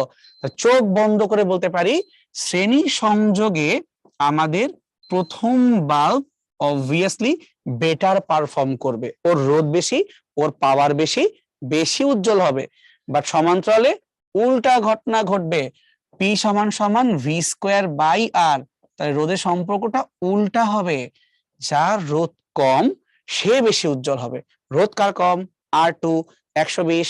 তাহলে এখন সমান্তরাল সংযোগের ক্ষেত্রে দ্বিতীয় বাল্ব, বাল্ব 2, এইটা বেশি উজ্জ্বল হয়ে কাজ করা শুরু করবে। তাহলে এখানে আমরা হোপফুলি বুঝতে পারছি কোশ্চেনটা কি ছিল। তাহলে আমরা একটু আলাদা করে দেই। এই যে এইটা হচ্ছে আমাদের এই থিওরি, যে কোনটা বেশি ব্রাইট হবে, which one will be brighter if both are connected in series and in parallel connection। এই ইংলিশ টার্ম গুলো কেন জানা উচিত? তার কারণ তুমি অনেক সময় হয়তো বাংলায় বুঝবা না, বাট ইংলিশ ওয়ার্ড দেখলে কমন সেন্সে বুঝবা, বা গুগলে সার্চ করলে তোমার ভালো হবে না। তো তোমার এগুলো বুঝা উচিত, এত কঠিন না ভাই। আচ্ছা, এবার যে কার শখ ওঠে ভাই ক্ষমতা তো বুঝছি, এর আপনি এনার্জিতে কনভার্ট করেন, এটার কি জিনিস? ক্ষমতার সময় দিয়ে গুণ দিবা, কাহিনী খতম। তাহলে দেখো তো এখানেও গ্যাঞ্জাম লাগে যে ভাই আর কি সমানুপাতিক না ব্যস্তানুপাতিক। এবার তুমি জানো যে কেন সমানুপাতিক নিবা বা কেন ব্যস্তানুপাতিক নিবা। বাট ওভারঅল যখন আমাদেরকে কিছু বলে দেয় না, মানে কিচ্ছু উল্লেখ করে না, আমরা সবসময় এর কাছে যাইতেই পছন্দ করি, মানে আই স্কোয়ার আর টি। কারণ কি আমরা লিনিয়ার, মানে ওই সমান্তরাল নিয়ে মাথা ঘামাই না, নর্মালি আমরা শ্রেণী সংযোগ নিয়ে মাথা ঘামাই। তাই জন্য আমাদের ওই শক্তি পিটি আই স্কোয়ার আর থেকে বের করি, ইউজুয়ালি করি, বাট দরকার পড়লে সবই করতে পারি। আচ্ছা, এখন তুমি শক্তি কই কাজে লাগাইবা? যেমন ধরো শীতকালে বাসার হিটার গরম করি না, কিভাবে করি? একটা কয়েলকে নিয়ে পানির মধ্যে চুবাই দেই, কিছুক্ষণ সময় লাগে, ধুপ করে গরম হয়ে যায়। শুধু হিটারকে কেমন দোষ দিচ্ছ? আমরা যে চা পানি খাই বা কফি খাই তখন কি করে? পানিটাকে ভিতরে গরম করে ফেলে না? তো এই গরমটা হয় কি দিয়ে? এইটাও তুমি ডিরেক্টলি বৈদ্যুতিক শক্তিকেই কাজে লাগাইতেছো। তাহলে বৈদ্যুতিক শক্তি রূপান্তরিত হয়ে গেল তাপ শক্তি, কিউ সমান সমান এম এস ডেল থিটা। তবে মাথায় রাখবা, তুমি যদি তাপমাত্রার পরিবর্তন করো তাহলে M S del theta okay, কিন্তু যদি এমন হয় অবস্থার পরিবর্তন করছো, পানি ফুটাই ফেলছো, বাষ্প করে ফেলছো, বা বরফের গলায় পানি করছো, তখন কিন্তু তোমার কাজ শুধুমাত্র এমএস ডেল থিটা না, এমএলএফও আছে, এমএলভিও আছে, মানে অবস্থার পরিবর্তন হইলে ওইটাকেও অ্যাড করতে হবে। কমন সেন্স, টোটাল এনার্জি যা দিব তাই তো পাবো, তাই না? সামনে আগাই। একটা বাড়িতে 60 ওয়াটের 10টা বাতি আছে, তাহলে 60 ওয়াট ইন্টু 10 কত হইল? 600 ওয়াট, অথবা 1000 দিয়ে ভাগ করলে বলতে পারি 0.6 কিলো ওয়াট। এটা দৈনিক কতক্ষণ করে চলে? এইটা দৈনিক 5 ঘন্টা করে চলে। তাহলে আমরা যাই হিসাব করি না কেন, আমাদেরকে হিসাব করতে কিলোওয়াট ঘন্টায়, যে 5 ঘন্টা করে চলে, তাহলে 5 6 30 কিলোওয়াট ঘন্টা, তার মানে এটা হয়ে গেল 3 কিলোওয়াট ঘন্টা। এটি কিন্তু নিয়ম যে তুমি বিওটি কিলোওয়াট ঘন্টায় বের করবা। ওই বাড়িতে 1000 ওয়াটের একটা ইস্ত্রি, 1000 ওয়াটের একটা ইস্ত্রি, ঠিক আছে? সো 1000 ওয়াট বা সিম্পলি 1 কিলোওয়াট, এটা কতক্ষণ করে চলে? দৈনিক 1 ঘন্টা করেই চলে। তাহলে 1 রে 1 দিয়ে গুণ করলে কিছুই হয় না, এটা ডিরেক্টলি 1 কিলোওয়াট আওয়ার, তাই থাকলো। ফাইন। এখন তুমি যদি বাসার কিচ্ছু না চালাও, তুমি খালি একটা বাতি জ্বালাও আর তুমি খালি ইস্ত্রি করো, আর তুমি কিচ্ছু করো না, এবং যদি প্রতি ইউনিট বিদ্যুতের দাম হয় 5 টাকা, তাহলে তোমাকে 1 মাসে কত বিল দিতে হবে? মাসের নাম দেওয়া নাই, কিন্তু 1 মাসে 30 দিন বলা আছে, সো আমরা 30 দিয়ে চিন্তা করব। So first of all, total তুমি কি ইউজ করতেছ? তুমি 3 × 4 কিলো ওয়াট ঘন্টা, এটা পার ডে, প্রতিদিন তুমি এই কাহিনী করতেছো। আমার লাগবে 30 দিনে, তাহলে আমি এই সিম্পল হিসাবটাকে 30 দিয়ে মাল্টিপ্লাই করি, 3 4 এ 12, তাহলে 120 কিলোওয়াট আওয়ার তুমি প্রতি মাসে পার মান্থে খরচ করো। এটা হচ্ছে শক্তির হিসাব। এখন তোমাকে দিতে হবে পয়সা। পয়সা নাই তো কাজ নাই। পয়সার দাম কত? 5 টাকা। প্রতি কিলোওয়াট আওয়ারে 5 টাকা করে পে করবা, তো বেশি না, 5 12 60, 600 টাকা পার মান্থ। ঠিক আছে, মোটামুটি আমাদের বিদ্যুৎ বিলে এরকম আসতে পারে, বাট অ্যাকচুয়ালি আরো কম আসে, কারণ কেউই এত বেশি ইউজ করে না লিটারালি। আর আমাদের এখনকার যন্ত্রগুলো অনেক এফিশিয়েন্ট, সো যদি কোনো সিঙ্গেল বাসা হয় সেই ক্ষেত্রে 600 টাকা আসলে অনেক টাকা। কিন্তু ফ্যান ট্যান থাকলে, আবার ফ্রিজ আছে, বা একাধিক ফ্যামিলি মেম্বার থাকলে তখন বিল অনেক আপ ডাউন করতে পারে। এসি তো ধরেই নেই, এসি ধরলে শেষ, এসি ধরলে বিল আকাশ উঠে যাবে। ঠিক আছে ভাই, সামনে আগে আমরা একটা 120 ওয়াট 60 ভোল্টের বাতিকে 220 ভোল্ট লাইনে যুক্ত করলা, তাহলে পূর্ণ উজ্জ্বল হয়ে জ্বলার জন্য, পূর্ণ উজ্জ্বলতায় জ্বালানোর জন্য বাতির সাথে আরো কত রোধ তোমাকে এক্সট্রা অ্যাড করতে হবে? ফার্স্টে ভাবতে পারো ভাই রোধের দরকার কি? দরকার আছে, একটা কাজ করি, এই মোমেন্টে আমাদের রোধের কি অবস্থাকে বের করি। তাহলে আমরা জানি পি সমান সমান ভি স্কোয়ার বাই আর, বা আর সমান সমান V square by P. V এর মান কত ভাই? 60 square divide by P. P হচ্ছে 120। তোমরা জানো কিভাবে করতে হবে, 60 × 60 ডিভাইড বাই 120, তাহলে 60 আর 100 2, বা কাটন হচ্ছে 30 ওহম। তার মানে এই বাল্বের এখন যে রোধ আছে সে কত আছে? তোমার 30 ওহম আছে। এখন তোমাকে বলতেছে এটাকে আমি 220 ভোল্টের লাইনে লাগাবো, বাট আমি চাচ্ছি ফুল ব্রাইটনেস। ফুল ব্রাইটনেস কথা মানে কি? ফুল পাওয়ার ইউজ করতে পারবে। তাহলে এখন আমরা পি সমান সমান ভি স্কোয়ার বাই আর এর কাছে আসি। তুমি নিঃসন্দেহে এমন রোধ চাও যেন ফুল পাওয়ার তুমি ইউজ করতে পারো, তাই না? তাহলে আমার যেহেতু এখানে ভোল্টেজ আগে ছিল 60, এখন হয়ে গেছে 220, ভোল্টেজ তুমি বদলাই ফেলছো, তাহলে তো এই পাশের লবকে বদলাইলে হরকেও বদলাইতে হবে। তাহলে আমরা এভাবে লিখতে পারি, তাহলে নতুন রোধের মানটা হবে নতুন বিভবের স্কোয়ার ডিভাইড বাই আগের ক্ষমতা, কারণ ক্ষমতা তো আর বদলাচ্ছে না, কারণ শুধু বিভবটা বদলাচ্ছে। বিভব কত? 220, তাহলে 220 স্কোয়ার মানে 220 কে লিখবো আমরা 2 বার, আর ভাগ দিব কি দিয়ে? ওর ক্ষমতা 120। এটা কাটাকাটি করলে সুন্দর কোনো মান আসবে না, এটা আমরা দেখে বুঝতে পারতেছি। তাই আমরা সময় বাঁচানোর জন্য একটা কাজ করি, আমরা একটু খেয়াল করে হেল্প নিয়ে ফেলি। মুখে মুখে করা যাবে, কিন্তু ভাই অনেক সময় লাগবে, দরকার নেই। 403.33 ওহম। তার মানে আমাদের এখানে নতুন করে যে রোধটা হইতে হবে সেটা তোমার হচ্ছে 403, বাট তোমার কাছে আছে কত? তোমার কাছে আছে মাত্র বাই ডিফল্ট 30। তাহলে বাকি এক্সট্রা কি করতে হবে, বাকি এক্সট্রাকে আমার শ্রেণীতে যুক্ত করতে হবে। রোধ বাড়াইতে হইলে শ্রেণীতেই যুক্ত করতে হয়। তাহলে ডেল্টা আর সমান সমান তোমার এখন যতটুকু রোধ দরকার মাইনাস আগে থেকে যা আছে, জাস্ট এদেরকে বিয়োগ দিলেই আমরা উত্তরটা পেয়ে যাচ্ছি। তাহলে এখান থেকে মানটা কত আসতেছে, 403.33 মাইনাস 30। এই যোগ বিয়োগ মুখে মুখে করা যায়, সিম্পলি 73 চলে আসবে। তাহলে 373.33 ওহম। এটাকে আমরা যদি শ্রেণীতে যুক্ত করে দেই তাহলে কিন্তু আমাদের কাজটা হয়ে যাবে, বুঝতে পারছো? হ্যাঁ, এখানে মানটা একটু সুন্দর দিলে তোমাদের আর অঙ্কটা করতে ভালো হইতো, বাট ঠিক আছে, উল্টাপাল্টা থাকতে পারে, এটা কোনো ব্যাপার না। থিম বুঝি, এটা মেইন জিনিস। ওকে ফাইন, তো সবাই সামনে আগে আমরা। ল্যাবের ছাত্র একটা পাত্রে 2 কেজি পানি নিয়ে তার মধ্যে, ড্রয়িং করে চিন্তা করি, এই একটা পাত্র, তার মধ্যে সেরকম পানি নিছে, কত পানি, 2 কেজি। তাহলে এম সমান সমান 2 কেজি।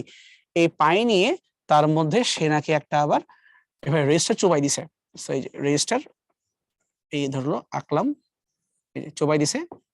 আর এই আর এর মান কত, প্রশ্ন মতে এই রোধের মান তোমার হচ্ছে 500 ওহম। প্রবেশ করালো এবং তার মধ্য দিয়ে 10 মিনিট ধরে, 10 মিনিটকে তো রাখা যাবে না, 60 দিয়ে গুণ করে সেকেন্ড করতে হবে, 600 সেকেন্ড। কারেন্ট পাস করব, কত কারেন্ট দিচ্ছি, প্রশ্ন মতে 4.5 অ্যাম্পিয়ার এই পরিমাণে কারেন্ট দিচ্ছি। এখন দাবি কি তার, উল্লেখ্য যে পানির প্রাথমিক তাপমাত্রা ছিল 30, তাই θ1 সমান সমান 30 ডিগ্রি সেলসিয়াস। তুমি চাইলে 273 যোগ করে 303 কেলভিন লিখতে পারো। এখন ছাত্র কি ফুটন্ত পানি পেতে সক্ষম হবে, এ কথা মানে কি, তুমি 30 ডিগ্রি সেলসিয়াসের মধ্যে হিটার ঢুকাই দিয়া গরম করা শুরু করছো, তুমি চাও ফুটেতে, ফুটবে কখন, যদি থিটার মানটা 100 বা তার চেয়ে বেশি হয়, মানে ডিগ্রি সেলসিয়াসে, তখন যেটা ফুটতে পারবে। তাহলে অ্যাকচুয়ালি আমাদের মানটা কত তা তো জানা নাই, আমরা বের করব যে এই পানির নতুন তাপমাত্রা কত। কিভাবে করব, শক্তি দিয়ে করব, যে কিউ সমান সমান এম এস ডেল থিটা, মানে তাপ শক্তি কোত্থেকে আসবে, পি সমান সমান আই স্কোয়ার আর তার সাথে টি, মানে কৃত কাজ এই তোমার সার্কিট দ্বারা সমান সমান এই শক্তি যা পানি গ্রহণ করবে, যা সার্কিট গরম করে দিবে সেটাতে পানিটা গ্রহণ করবে। তাহলে কিউ সমান এম এস ডেল থিটা, আর সমান সমান ওই পাশ থেকে কিউ সমান সমান এম এস ডেল থিটা সমান সমান কৃত কাজ আই স্কোয়ার আর টি। তাহলে আসো আমি মানগুলো বসাই দিই। তাহলে এম এর মান তোমার হচ্ছে 2, পানির এস হচ্ছে 4200, ডেল থিটা এটা আমরা বের করব, একটু ফাঁকা থাকুক। আর ওই পাশে হচ্ছে আমাদের I square R T, I এর ভ্যালু কত 4.5, তাইলে আই স্কোয়ার, রোধের মানটা কত, রোধের মান তোমাকে দেওয়া আছে 500, আর টি এর মান কত, টি তোমাকে দেওয়া আছে 10 মিনিট অথবা ইনটু 60 করে 600 সেকেন্ড। তাহলে দেখো তো সবই দেখতে পারতেছি ঠিক আছে, শুধুমাত্র ডেল থিটা বাদে। তাহলে আমরা তো এই ডেল থিটাকেই বের করব। তাহলে দেখো I square R T M S del theta. তাহলে এখন মানটা বের করা যাক। খুবই সুন্দর সুন্দর মান করতে গেলে খবর আছে। 4.5 স্কোয়ার, তাহলে লিটারালি যে 45 চিন্তা করি, 45 দুইবার আছে, বাট 0.5 মানে কি 10 দ্বারা ভাগ, 10 দ্বারা ভাগ মানে কি নিচে 100, ওই 100 আর 500 কাটাকাটি হয়ে 5। ওকে, আর এখান থেকে তোমার হচ্ছে 600। আগে এই পার্টটাই ক্লিয়ার করে নিলাম, এবার এটাকে নিয়ে যাই 2 ইন্টু 4200। ওকে, যদি তুমি চাও অ্যাপ্রক্সিমেটলিও ভাবতে পারো, আবার আসলে পারফেক্টলিও ভাবতে পারো। যেমন ধরা যাক এই 2 শূন্য, এই 2 শূন্য অবভিয়াসলি কাটা যাবে। আমরা চাইলে উপরের যে 6 আর নিচের যে 42, 6 সাথে 42 হয়ে গেল না?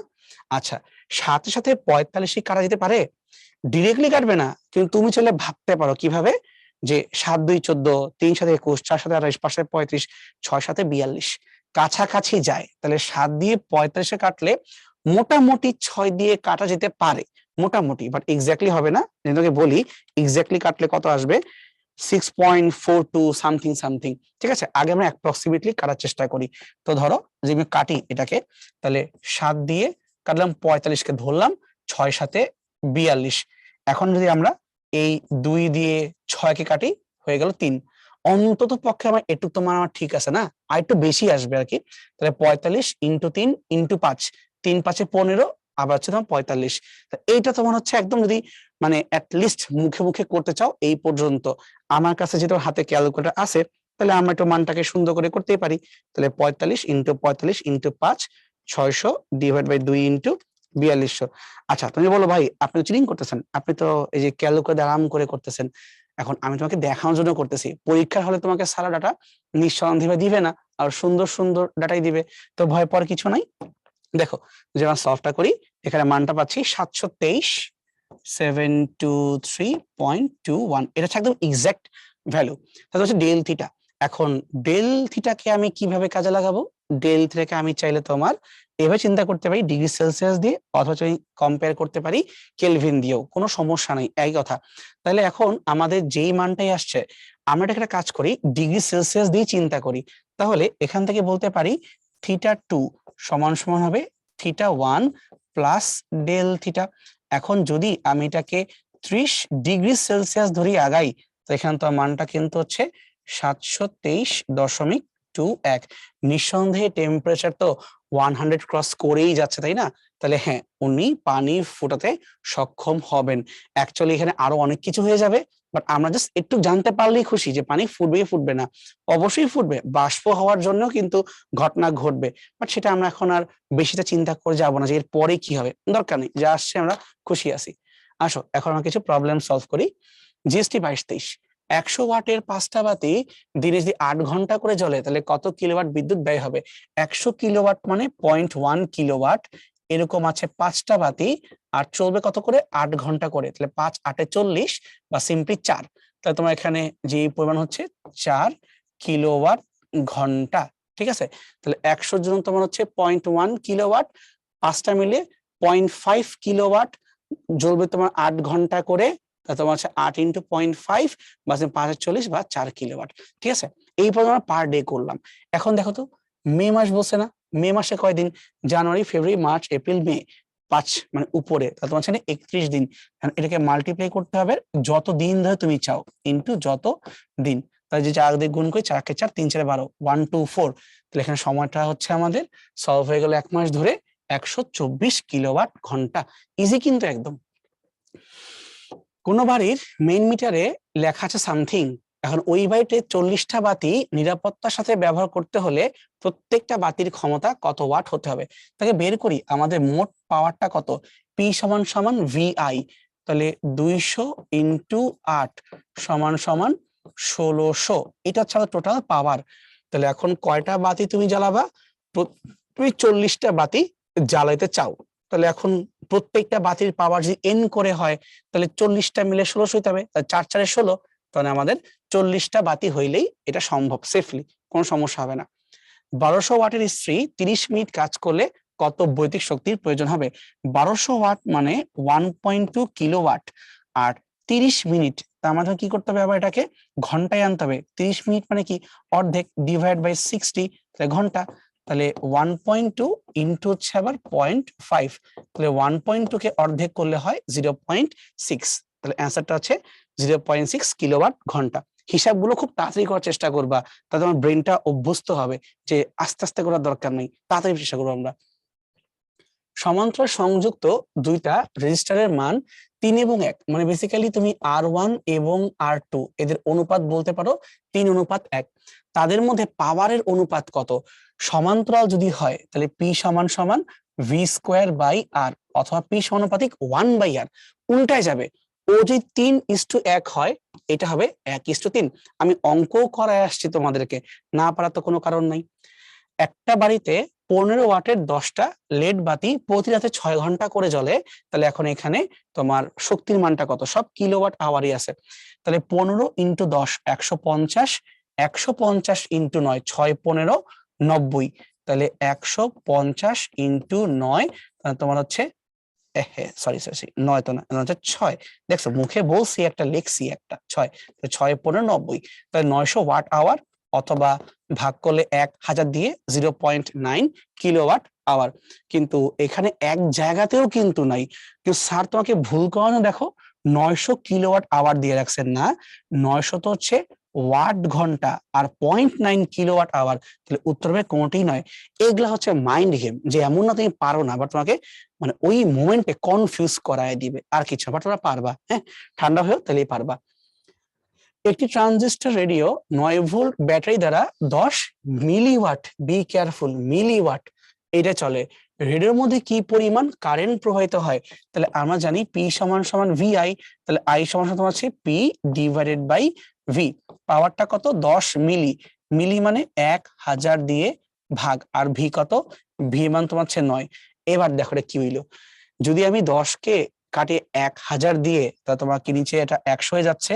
সো বেসিক্যালি 1 ডিভাইডেড বাই 900, এই মান তুমি কোথাও দেখতে পারতেছো না।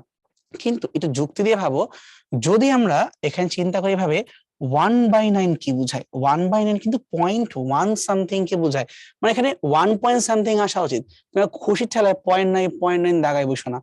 আচ্ছা, আমি হেল্প করি জিনিসটাকে, ভেঙে লিখে দিই। 900 ডিভাইড বাই 1, তুই চিন্তা করো এখানে 1000 হইতে হইলে কয়টা শূন্য দরকার? আগে তুমি একটা দশমিক তো দিয়ে নাও, 1 2 3, তোমার 3 বার লাগবে না? তো তোমাকে ওইখানে 3টা গুণ করতে হবে।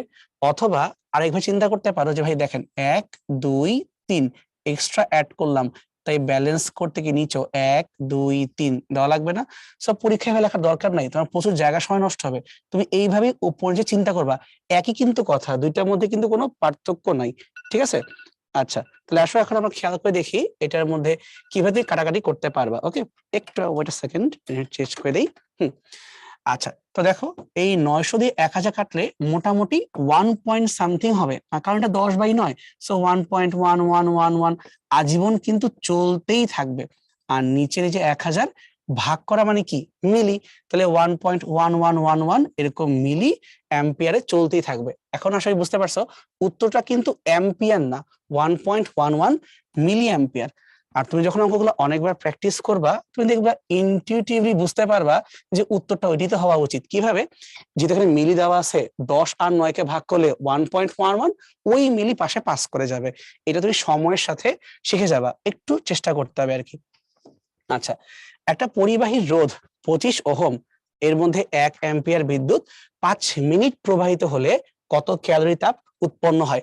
ঝামেলা কোথায় দেখো তো ভাই, এই ওয়াটটার মধ্যে কত ক্যালোরি। আমরা তো জানি নর্মালি হিসাবে আমাদের জুল হওয়ার কথা, এই ক্যালোরি কোত্থেকে আসলো আবার? আচ্ছা, আসছে আসছে, পরে দেখতেছি। তাহলে আমাদের শক্তি বের করতে হবে, ডাব্লিউ সমান সমান I square R T. I কত এখানে? 1, গুণ করলে সমস্যা নাই, না করলে সমস্যা নাই। রোধের মান কি? 25, এবং সময় মানটা কত? 5 মিনিট। 1 মিনিটে কয় সেকেন্ড হয়? 60 সেকেন্ড হয়। এখন গুণ করা যাবে না, 5 25 হয় তোমার 125, ইন্টু তোমার হচ্ছে 60। 125 কে 6 বার আনবা, 2 বার আনলে কত হয়? 2 বার আনলে তোমার হয়ে যায় 250, 2 বার গুণ করছি। তো এখন কি আমার আরো এই গুণ করা বাকি আছে না? 60 থেকে একটা 2 নিয়ে আসছি, হয়ে গেছে 250। তুই চিন্তা করো 25 কে 3 বার গুণ করলে কি হয়? 75, তাহলে 75 আর 200, তাহলে 7500 জুল। এইভাবে ছোট বাচ্চাদের মতো অর্ধেক অর্ধেক মান গুণ করে সামনে আগাবা। বাট আমার লাগবে ক্যালোরি, এখনো শেষ হয়নি। 1 ক্যালোরি আর 1 জুলের মধ্যে ডাইরেক্ট কানেকশন আছে। আমি জানি না তোমাদের মনে আছে কিনা, ক্যালোরি যদিও সিজিএস একক, বাট ক্যালোরি কিন্তু বড়। 1 ক্যালোরি মানে 4.2 জুল। তার মানে এটাকে ভাগ দিতে হবে এখন আবার আমাদের 4.2 দিয়ে। কি প্যারা! কিন্তু অ্যাপ্রক্সিমেটলি ভাবো, 4.2 কে তুমি জাস্ট একটা 4 দিয়ে চিন্তা করো, একটু মানে তুমি কমাই নাও। আর এই যে তোমার এখানে 7500 আছে না, তুমি এটাকেও একটু কমায় নাও, ধরো 7200, জাস্ট ধরো। তো 4 দিয়ে 72 কি কাটাকাটি করা যাবে না? একবার চিন্তা করো তো, 4 72 কিভাবে কাটতে পারবা? 4 1 কে 4, 32, 4 আসতে 32, মানে 1800 ফিল পাচ্ছ না? এবং দেখো এক্স্যাক্টলি এখানে কিন্তু অ্যান্সার 1800 দেওয়া আছে। মানে পরীক্ষা হলে আমি তো এক্স্যাক্টলি করতে পারবো না, অ্যাপ্রক্সিমেটলি করতে পারবো। উত্তর হয়ে গেছে। ঠিক আছে, এভাবে চিন্তা করবা। তুমি চাইলে এখন বাসায় ক্যালকুলেটর চেক করে দেখতে পারো। ঠিক আছে, এটাই আসবে। একটা বাড়িতে 220 ভোল্ট লাইনের সাথে 88 ওয়াটের ফ্যান যুক্ত আছে, এটা মিথ্যা কথা। ফ্যান কিন্তু নরমালি 88 ওয়াটের হয় না, ফ্যান গুলো তো মোটামুটি হয় 60 থেকে 65। যদি 88 ওয়াট হয়, তার মানে এটা হচ্ছে তোমার যে, কিভাবে বুঝাবো, এই পিচ্ছি পিচ্ছি দেখছো না, ওয়ালটন বা বিভিন্ন কোম্পানি আছে, টার্বো নাম দেয়, বা প্রচন্ড জোরে বাতাস দেয়, ওগুলা ফ্যান হচ্ছে 88 ওয়াট 90 ওয়াট, মানে বেসিক ফ্যানগুলো না। থাক, ওইদিকে না যাই, প্রশ্নটা দিছে থাকির মধ্যে। তো এই ফ্যানের মধ্য দিয়ে কি পরিমাণে তড়িৎ প্রবাহ হচ্ছে বের করে দাও। তো জানি আই পি সমান সমান ভিআই, তাহলে পি কে ভাগ করতে হয় ভি দিয়ে। পি এর মান কত? 88, ভাগ করব কি দিয়ে? 220 দিয়ে। এই মান দেখেই তো ম্যাচ গরমে যাওয়ার কথা, কি দিছে কেউ দেখো, কাটাকাটি করা যায়, এটা ফিল পাচ্ছি। যদি এটাকে আমরা আগে 2 দিয়ে কাটার চেষ্টা করি, নাও 110, আর 2 দিয়ে কাটলে উপরে 44। এখন দেখো তো ফিল কি পাও নাই? যদি আমরা 11 আর 44 ভাবি, তাহলে কি অবস্থা করবা? 11কে 44 ভাগ করলে উপর হয় 4, কিন্তু নিচে কি একটা শূন্য পড়ে আছে না? 4/10, তাহলে 0.4, উত্তর 0.4। এইগুলা অঙ্ক দিলে কিন্তু খারাপ লাগে না, না এইসব ঠিক আছে, এগুলা যুক্তি দিয়ে বোঝা যায়। আগে কিছু অঙ্ক ছিল যেগুলা সম্ভব না, কষ্ট বেশি হয়ে যাচ্ছে আমাদের। এখন আমরা এখানে আসি, একটা 40 ওয়াট আর 60 ওয়াটের বাতিকে শ্রেণী সমবায়ে সাজানো হইল, কোন বাতি বেশি উজ্জ্বল আলো দিবে? তো আমার ভাই, আপনি তো আমরা করাইছিলেন, কিন্তু ওখানে তো একটা ভোল্টেজ দেওয়া ছিল, পাওয়ার ভোল্টেজ, এখানে তো দেন নাই। এটা একটা ট্রিকি প্রশ্ন, এটা কিভাবে সলভ করব? তুমি ভাবতে পারো যার ওয়াট বেশি সে বেশি উজ্জ্বল হবে, বাট ব্যাপারটা উল্টা, এখানে অ্যান্সারটা হবে 40 ওয়াটের বাতি। তুমি ভাবতে পারো ভাই এটা কেমন সম্ভব? কেমন সম্ভব এটা অন্য এক্সাম্পল দিয়ে বুঝি। ধরো বাসায় 3জন মেম্বার আছে, বাবা, মা আর একদম ছোট্ট সন্তান। কোনো কারণে বাসায় ওদের রান্না অনেক কম হয়েছে, যে কোনো কারণে হোক, বল এখন এই 3জনের মধ্যে তারপরও কার পেট ভরার সম্ভাবনা সবচেয়ে বেশি? চিন্তা করে দেখো, নিঃসন্দেহে মনে হবে যে বাবা মার তো পেটের সাইজ বড়, খাওয়ার ইচ্ছা বেশি, বাট ছোট বাচ্চা তো পেট এত দূর, ও খাবে আর কি, ও তো ধর 2-3 দলা মুখে দিলেই ও পেট ভরে গেছে। তার মানে যার রিকোয়ারমেন্ট কম তাকে অল্প দিলেই সে খুশি, সে ভালো পারফর্ম করবে, বাট যার রিকোয়ারমেন্ট বেশি তাকে বেশি দিতে হবে, তখন সে ভালো কাজ করতে পারবে। অর্থাৎ আমি যে মিন করতেছিলাম, 40 ওয়াট আর 60 ওয়াট, কারেন্টের ফ্লো কম হইলেও 40 ওয়াটের তো রিকোয়ারমেন্ট 60 ওয়াট থেকে কম, এই জন্যই তো ক্ষমতা কম। তার মানে ও কম কারেন্টেও ভালো কাজ করবে, কার কম্পেয়ারে? 60 ওয়াটের কম্পেয়ারে। তাই অ্যান্সারটা হবে 40 ওয়াট। ম্যাথ করার দরকারই নেই, আমরা এমনিতেই এটা বুঝতে পারবো। ওকে, সামনে আগাই। Which one of the following is not Joule's formula of thermodynamics? H সমান সমান I square RT। So possible, এটাও পসিবল, এটাও পসিবল, কিন্তু এই যে H সমান কে I স্কোয়ার, এটা কই থেকে আসলো? এখন বসে যে কোনটা সম্ভব না, এইটা তো ভাই হওয়ার কথা না, এটা এই কে কই থেকে আসছে আবার, এটা বাদ, এটা ইকুয়াল ছিল, বাদ। 10 ওহম রোধের একটা নিমজ্জক উত্তাপককে 25 ডিগ্রি সেলসিয়াসের 200 কেজি পানির মধ্যে ডুবিয়ে 5 অ্যাম্পিয়ার বিদ্যুৎ প্রবাহ চালনা করা হলো, কত সময় পর পানি 100 ডিগ্রি সেলসিয়াস তাপমাত্রায় ফুটতে থাকবে? লজিক্যালি ভাবো, তোমাকে এটা রোধের মান দেওয়া আছে, তোমাকে ইনিশিয়াল টেম্পারেচার থিটা মান দেওয়া আছে, এখানে কত কেজি পানি নিবা তোমাকে সেটাও বলছে, কারেন্টের মান ওটাও তোমাকে বলা আছে। এখন জিজ্ঞেস করতেছে সময়, কত সময় পরে এই পানির তাপমাত্রা 100 ডিগ্রি সেলসিয়াস হবে। তাহলে আমরা জানি I square R T, I কই 5, আই স্কোয়ার, আর এর মান 100, টি এর মান জানি না, আই স্কোয়ার আর টি সমান সমান M S del theta. M এর মান তোমার হচ্ছে 200, পানির এস হচ্ছে 4200, আর লাগবে ডেল থিটা। 25 থেকে 100, তার মানে কত? পার্থক্য হচ্ছে 75 ডিগ্রি সেলসিয়াসের ডিফারেন্স, যা কেলভিনের ডিফারেন্স তা, কোনো সমস্যা নাই। তাই টি ইকুয়াল টু, যা কাটাকাটি করি, তাই দেখো এই পাশে হচ্ছে আমাদের 2 আছে, একটা 42 আছে, একটা 75 আছে, শূন্যগুলা 2 2 4 শূন্য, তো এদেরকে একবারে রাখলাম, 1 2 3 4, মানে শূন্যগুলোকে একপাশে রাখলাম আর কি। আর এখানে আমাদের কি আছে? একটা 25 আছে এবং তার সাথে 1000 আছে। এখন তুমি কাটাকাটি শুরু করো, 25 দিয়ে 75, 3 25-এ 75, সুন্দর কাটা যায়। এখানকার হচ্ছে 3 শূন্য, উপরে 3 শূন্য, সুন্দর করে কেটে যায়। তাহলে ভাই আর কি বাদ থাকলো আমাদের? আর কাটাকাটি করা কিছু নাই, সব শেষ। তাহলে উপরে কি আছে? 2 42 আর শূন্য, 42-কে 2 দিয়ে গুণ করলে কত হয়? 4 2 8, 2 2 4 এবং শূন্য, তাহলে 840 সেকেন্ড। এতক্ষণ পরে ঘটনা ঘটবে, এত কষ্ট করলাম, এখন আমরা দেখি সেকেন্ড না দিয়ে রাখছে ঘন্টা। ঠিক আছে, বের করবো ঘন্টায়। তাহলে কিভাবে সেকেন্ডকে ঘন্টায় কনভার্ট করবা? 1 সেকেন্ড, সরি 1 মিনিট তোমার হয় 60 সেকেন্ড, তাহলে এভাবে পাবো আগে আমরা মিনিট। শূন্য শূন্য বাদ দিলাম, 84 আর 6-কে কাটাকাটি করতে হবে। তুমি কত পাচ্ছ? এই 6 নামতা পারো, 6 12 72, এবার তো হচ্ছে না, তাই না? এটা কাজ করি আমরা একদম নর্মাল ওয়েতে আগাই, 2 দিয়ে কাটি, তাই 3 আর উপরে তোমার হচ্ছে 42, 3 14 42, তার মানে 14 মিনিট পরে এই ঘটনা ঘটবে। আর একে আবার ঘন্টায় কনভার্ট করতে হবে, তাই 14 কে ভাগ দিব 60 দিয়ে, তখন তোমার হয়ে যাবে ঘন্টা। তাহলে 14 কে ভাগ করো 60 দিয়ে, কত আসবে? ডিরেক্টলি কাটতেছে না, কিন্তু চাইলে আমি কাটাকাটি করতে পারি এটাকে আবারও 2 দিয়ে। কনফিউজ থাকলে বা তাড়াহুড়ায় থাকলে তুমি আস্তে আস্তে কাটো, কেউ মানা করে নাই। তার 2 দিয়ে কাটি, তাই কাটলো উপর হচ্ছে 7 2 14 আর তোমার হচ্ছে 3 দিয়ে 60, 7/30 এত আওয়ার। এখন 7/30 এটা তো উত্তর আমার কাছে এখানে অলরেডি নাই, তার মানে এখানে কোনো ঝামেলা হয়েছে। এটা কাজ করি, আমার তো একবার চেক করি, আমার তো ভুল হতে পারে। আচ্ছা, I square R T 5 ampere মানে 25, আর এর মান তোমার হচ্ছে 100, ভুল লিখলাম, তোমার হচ্ছে আই স্কোয়ার 25 আর এর মান তোমার হচ্ছে 100, আর তোমার হচ্ছে কিউ সমান সমান M S del theta. M কত?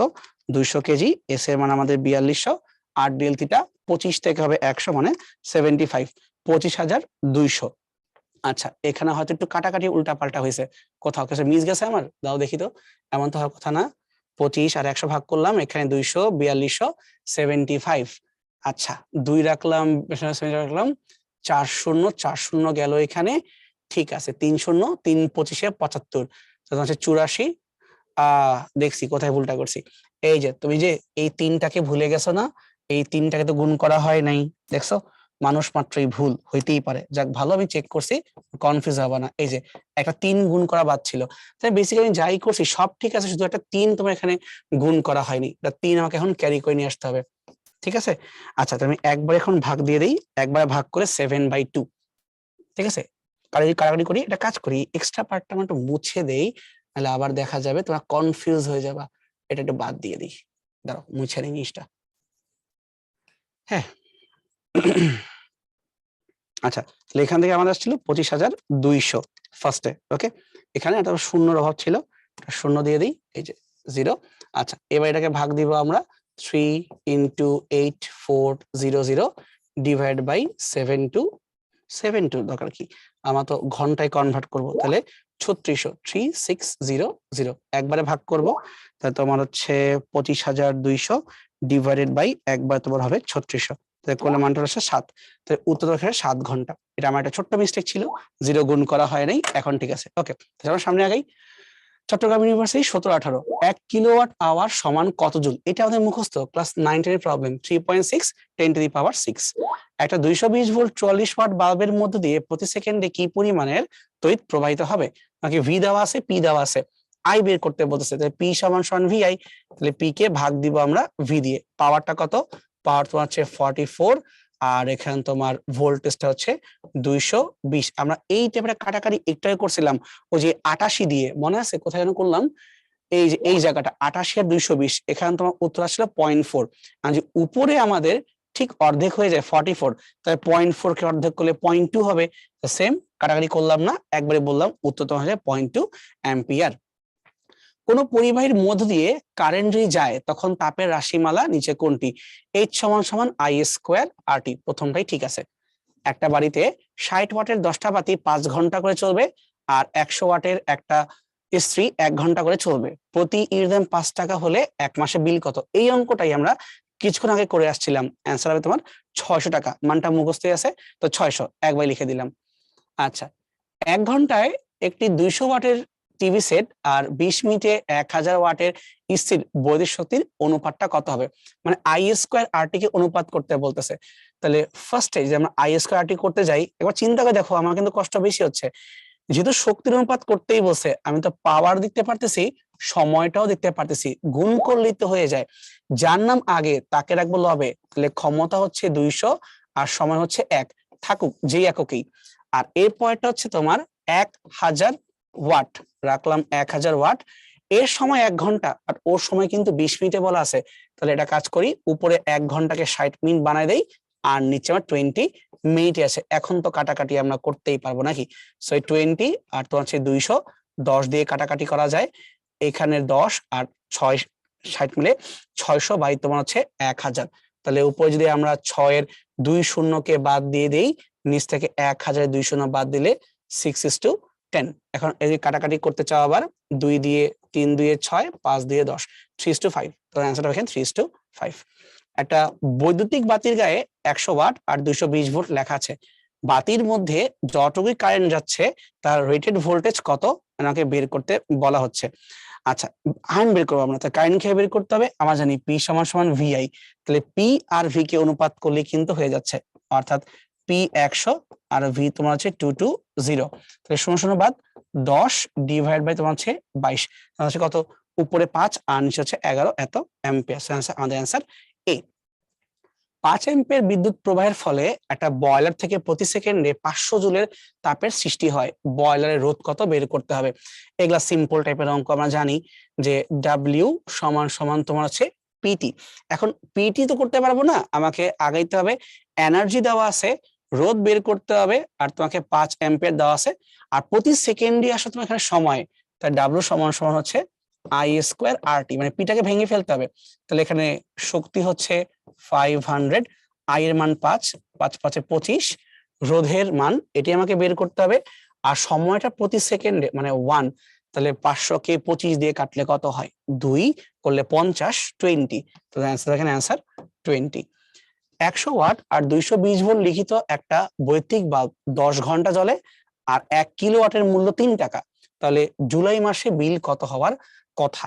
তাহলে এখান থেকে আমাকে বের করব যেটা কিলোওয়াট ঘন্টা কত, তাহলে 100 ওয়াট মানে 0.1 কিলো ওয়াট, এটা কতক্ষণ চলবে, 10 ঘন্টা করে চলবে। এখন কোন মাসে চলবে, জুলাই মাস, January February March April May June July, 31 মাস, তাহলে এখানে গুণ করবো আমরা 31। এখন হচ্ছে প্রতিটা কিলোওয়াটের টাকার হিসাব 3 করে, তা 10 আর 0.1 আগে বাদ হয়ে গেল, 31 আর 3 গুণ হবে, 3 একে 3, 3 3 9, তোমার অ্যান্সার 93 টাকা। আমরা এখন এই টাইপের অঙ্ক দিলে হোপফুলি আর কোনো সমস্যা হবে না, ইজিলি বের করতে পারবো। ঢাকা ইউনিভার্সিটি 13-14 সিম্পল প্রবলেম, নিচের মিশ্রিত এককগুলোর মধ্যে কোনটি ওয়াটের সমতুল্য নয়, joule per second W by T এটা হবে, অ্যাম্পিয়ার ভোল্ট এটা কি তোমার পি সমান সমান হচ্ছে ভিআই, তাহলে ভি হচ্ছে ভোল্ট আর আই হচ্ছে অ্যাম্পিয়ার, এটাও পসিবল, এটাও ক্ষমতা। এবার অ্যাম্পিয়ার স্কোয়ার মানে আই স্কোয়ার, আর রোধ মানে হচ্ছে ওহম, এটাও পসিবল, কিন্তু এইটা করছে কি রোধ স্কোয়ার ডিভাইড বাই ভোল্ট, এরকম তো কোনো সূত্রই নাই, তাহলে অ্যান্সারটা হবে এটা সম্ভব না, কিন্তু বাকিগুলো সম্ভব। হোপফুলি আমরা এইটা বুঝতে পারছি। এবার দেখো এখান থেকে কিছু রিটেন প্রশ্ন আসছিল, জগন্নাথ 19-20 এবং রাজশাহী ইউনিভার্সিটিরও 19-20, এটা আমরা অলরেডি পড়ে আসছি কিভাবে সলভ করতে হবে। বাতির গায়ে লেখা আছে এটা, তোমাকে বলতেছে রোধ কত হবে এবং কারেন্ট কত হয় বের করে দাও, তাহলে পি সমান সমান ভি আই আমরা জানি, তাহলে আইটা হবে পাওয়ার অর্থাৎ 20 ডিভাইডেড বাই তোমার এখানে ভোল্টেজ দিয়ে ভাগ, 200 দিয়ে ভাগ, কাটাকাটি করলে 1/10 এত অ্যাম্পিয়ার, আই বের হয়ে গেল। এখন যদি আমাকে রোধ বের করতে বলে সেটাও করতে পারবো, ভি সমান সমান আই আর, ভি এর মান তোমার হচ্ছে 200, আই এর মান 1/10 ইন্টু হচ্ছে আর, তা আমরা এখান থেকে রোধের মানটা পাওয়া যাচ্ছে, গুণ করলে 2000 এত ওহম, শেষ। আচ্ছা নিচে বাল্বের গায়ে 40 ওয়াট আর 200 ভোল্ট লেখা আছে, বাল্বের রেজিস্ট্যান্সের মধ্যে কি পরিমাণ বিদ্যুৎ প্রবাহিত হবে। একটু আগে উপরে যে কাজটা করলাম একদম সেম, পি সমান সমান ভিআই, আই সমান সমান পি বাই ভি, তাহলে 40 ডিভাইড বাই তোমার হচ্ছে 200, তোমার হচ্ছে 1/5 এত অ্যাম্পিয়ার। দেখো সেম অঙ্ক সেম টাইপের জিনিসই প্রতিবার কিন্তু পরীক্ষা আসে, তাহলে এর পর যে আমরা ভুল করি তাহলে কিন্তু এটা আমাদের দোষ, তাই না? তাহলে করার দরকার নাই, তুমি ঠান্ডা থাকো, দেখবা পারতেছো, প্রত্যেকটাই ইজি, এত কঠিন না। এবার যাই আমরা হুইস্টন ব্রিজের কনসেপ্টে, এখান থেকে একটা মাত্র অঙ্কই আছে, মানে বলতে পারো এক টাইপেরই অঙ্ক আছে, ঢাকা ভার্সিটি সে লাস্ট 6-7 দিছিল, ওকে ভুলেই গেছে। রাজশাহী ইউনিভার্সিটিও দেখো মোটামুটি বলা যায় রিসেন্টলি একটা দিছে, মাঝখানে কতগুলা গ্যাপ।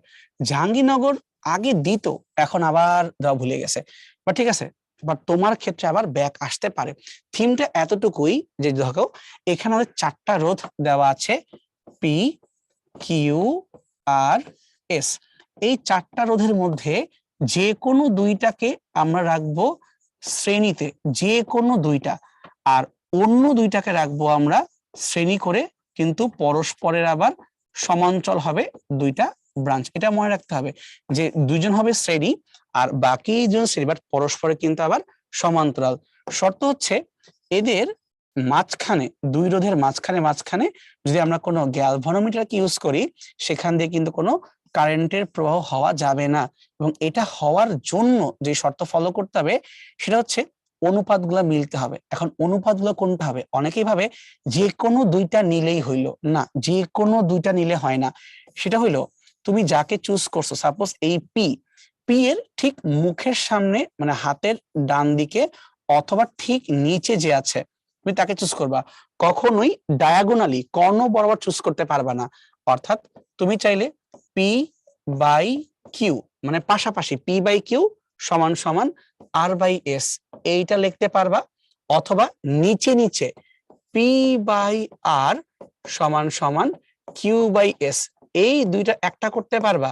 কিন্তু তুমি এরকম করতে পারবা না P by S Q by R, এটা করতে পারবা না, তাহলে আবার বিপদ হয়ে যাবে। ঠিক আছে, মানে পাশাপাশি মানে মুখামুখি হইতে হবে, বাট ডায়াগোনে তুমি করতে পারবা না, এটা খেয়াল রাখলেই চলবে। তাছাড়া আমরা সলভ করে ফেলি। একটা হুইস্টন ব্রিজের চারটা বাহুতে 6, 18, 10, 60 যুক্ত আছে। 4 নাম্বার বাহুতে কত মানের রোধ কিভাবে যুক্ত করলে সাম্যাবস্থায় আসবে? 4 নাম্বার তাহলে ঘাপলা আছে। তাহলে আমরা জানি সূত্র হলো কি পি বাই কিউ সমান সমান আর বাই এস। এক সিকোয়েন্সে পড়ো। প্রথমে দেখলাম 6, তারপর দেখলাম 18, তারপর দেখলাম 10, মানে পি কিউ আর ঝামেলা। তাহলে চতুর্থ মানটা আমাকে আগে বের করতে হবে। দেখো তো ভাই কত আসে, 6 দিয়ে 18, 3 6 18, 10 দিয়ে এস। তাহলে এস এর মানটা তোমার হচ্ছে বেসিক্যালি 3 গুণ হইতে হবে বা 30 ওহম হইতে হবে। তার মানে চতুর্থ বাহুতে আমাদের কত দরকার? আমাদের দরকার হচ্ছে 30 ওহম, বাট দিয়ে রাখছে কত? 60। অর্থাৎ যা দিয়ে রাখছে এস প্রাইম সেটা হচ্ছে 60। যখনই মান কমাইতে হয় তখনই সমান্তরালে যুক্ত করতে হয়। মানে আমাদের দরকার এখানে 30, বাট তুমি আমাকে দিয়ে রাখছো 60। এরকম ঘটনা ঘটলেই কমাইতে হইলেই সমান্তরাল করতে হয়। তার মানে তুমি চাও 1/s যেন হয়, বাট আছে কত? 1/s প্রাইম, যা অ্যাড করব x, অর্থাৎ s প্রাইমের সাথে সমান্তরালে x কে যোগ করব যেন হয়ে যায় আমাদের 1/s। মানে আমরা চাই যেন মানটা 30 এ চলে আছে, বাট মানটা এখন আছে কত? 60। তাই কি করব? একটা এক্স কে সমান্তরালে যুক্ত করে দিব, তাহলে হয়ে যাবে। এখন এটা অঙ্ক সলভ করলেই আমরা পেয়ে যাব যে এক্স সমান সমান 60 ওহম আসবে। সো এই রোধটাকে সমান্তরালে যুক্ত করলেই ডান, প্রবলেম সলভ হয়ে যাবে। একদম সিম্পল স্ট্রেট ফরওয়ার্ড এই ম্যাথই আসে। আর যদি উল্টা হইতো যে ধরো তোমার দরকার 30, বাট তোমাকে দিয়ে রাখছি আমি 2, তো কি করবা? বাড়াইতে হবে না, তখন তুমি শ্রেণী যুক্ত করে দিবা। বাড়াইতে হইলে শ্রেণী, কমাইতে হইলে সমান্তরাল। তা মনে রেখো, আমি আগে ক্লাসেও বলছিলাম। কিছু প্রবলেম সলভ করি। কোন সূত্র ব্যবহার করে হুইস্টন ব্রিজের নীতি প্রতিপাদন করা যায়? কারশফ। হুইস্টন ব্রিজের সাহায্যে কি পরিমাপ করা হয়? আচ্ছা, এইটা কিন্তু ঝামেলা হয়ে গেল যে হুইস্টন ব্রিজে আমি কি প্রয়োগ করতেছি? প্রবাহ না, শক্তি না, বিভব পার্থক্য না, অ্যাকচুয়ালি রোধ। অজানা রোধকে বের করে নেওয়া যায় এই হুইস্টন ব্রিজ দিয়ে, মানে ব্যালেন্স করে বের করা যায়। এটা তোমার একটু জ্ঞানমূলক প্রশ্ন, জানতে হবে আর কি। এবার চট্টগ্রাম ইউনিভার্সিটির 1500 সমস্যা। একটা হুইস্টনের চারটা বাহুতে 100, 300, 24, 60 রোধ দেওয়া আছে। চতুর্থ বাহুতে কি রোধ কিভাবে যুক্ত করলে ভারসাম্য আসবে? এখন দেখো, আমরা হাতেও লিখবো না। 100 থেকে 300 কত গুণ হয়ে গেছে? 3 গুণ হয়ে গেছে। তাই 24 থেকে পরের মানটাও কত গুণ হইতে হবে? 3 গুণ হইতে হবে। 24 কে 3 দিয়ে গুণ করলে কত হয়? 72। তার মানে তুমি চতুর্থ বাহুতে কত চাও? 72 চাও। শর্ট পড়ছে। কত শর্ট পড়ছে? 12 শর্ট পড়ছে। তাহলে 12 কে কি করবা? শ্রেণী সংযোগে 12 কে যুক্ত করে দিবা। এভাবে চিন্তা করবা, দুইটা দুইটা করে ব্যালেন্স করব, তা তাড়াতাড়ি করতে পারবা। আমরা আরেকটা ম্যাথে আসি। চারটা বাহুতে দেওয়া আছে, চতুর্থ বাহুতে শ্রেণীর সমবায় কত সংযুক্ত করলে? বইলে দিয়েছে শ্রেণীর সমবায়। তাহলে দেখো 6 থেকে 18 কয় গুণ? 3 6 18, তাই 10 থেকে 20 না, হয়নি। আমারও 3 গুণ, মানে আমার লাগবে এখানে 30। দিয়ে রাখছো 20, কত কম পড়ছে? 10 কম পড়ছে, তাই অ্যান্সার এখানে 10। ওকে, এবার আমাদের এর পরের টপিক মিটার ব্রিজ পটেনশিওমিটার। আমি আগেই বলছি যে এগুলা কিন্তু অ্যাকচুয়ালি প্র্যাকটিক্যালি করার জিনিস, মানে হাতে করলে ফিল পাবা। থিওরি যতই বলি অত ফিল আসে না, বাট ঠিক আছে করতে হয়, তাহলে দেখে রাখতেছি। এবং দেখো এটা লাস্ট কবে আসছিল? 14-15, আর কোনো খবর নাই।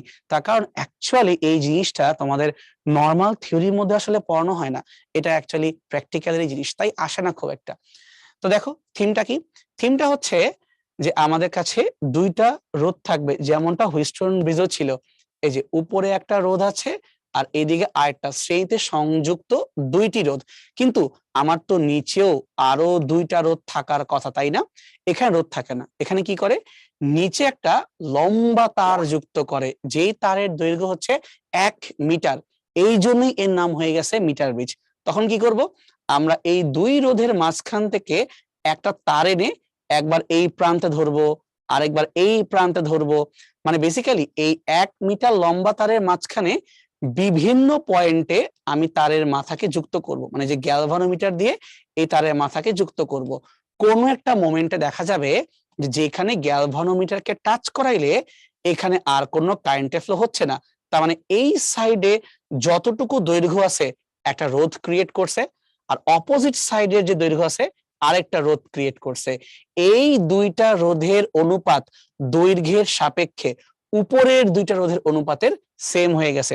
অর্থাৎ সোজা বাংলায় বললে রোধের অনুপাতকে দৈর্ঘ্যের অনুপাত দিয়ে এখানে লেখা যায়। শুধু খেয়াল রাখবা, যেহেতু এখানে আমরা দৈর্ঘ্যটাকে এল আর 100 মাইনাস এল লিখছি, তার মানে এল দৈর্ঘ্যটাকে সেন্টিমিটার এককে ধরা হয়েছে, এই জন্য 1 মিটারে 100 সেন্টিমিটার, 100 মাইনাস এল এইভাবে লেখা হয়েছে। ঠিক আছে, আচ্ছা, সেম থিমে কিন্তু আমাদের পটেনশিওমিটার কাজ করে। খালি ঘটনা হইলো এইভাবে যে আর সমান সমান রো এল বাই এ, তার মানে আর সমানুপাতিক এল, তাই না? যে দৈর্ঘ্য যত বেশি হবে রোধ তত বেশি হবে। এই কনসেপ্ট দিয়ে তো আমরা হুইস্টন ব্রিজকে ইউজ করে এই মিটার ব্রিজকে বানায় ফেললাম।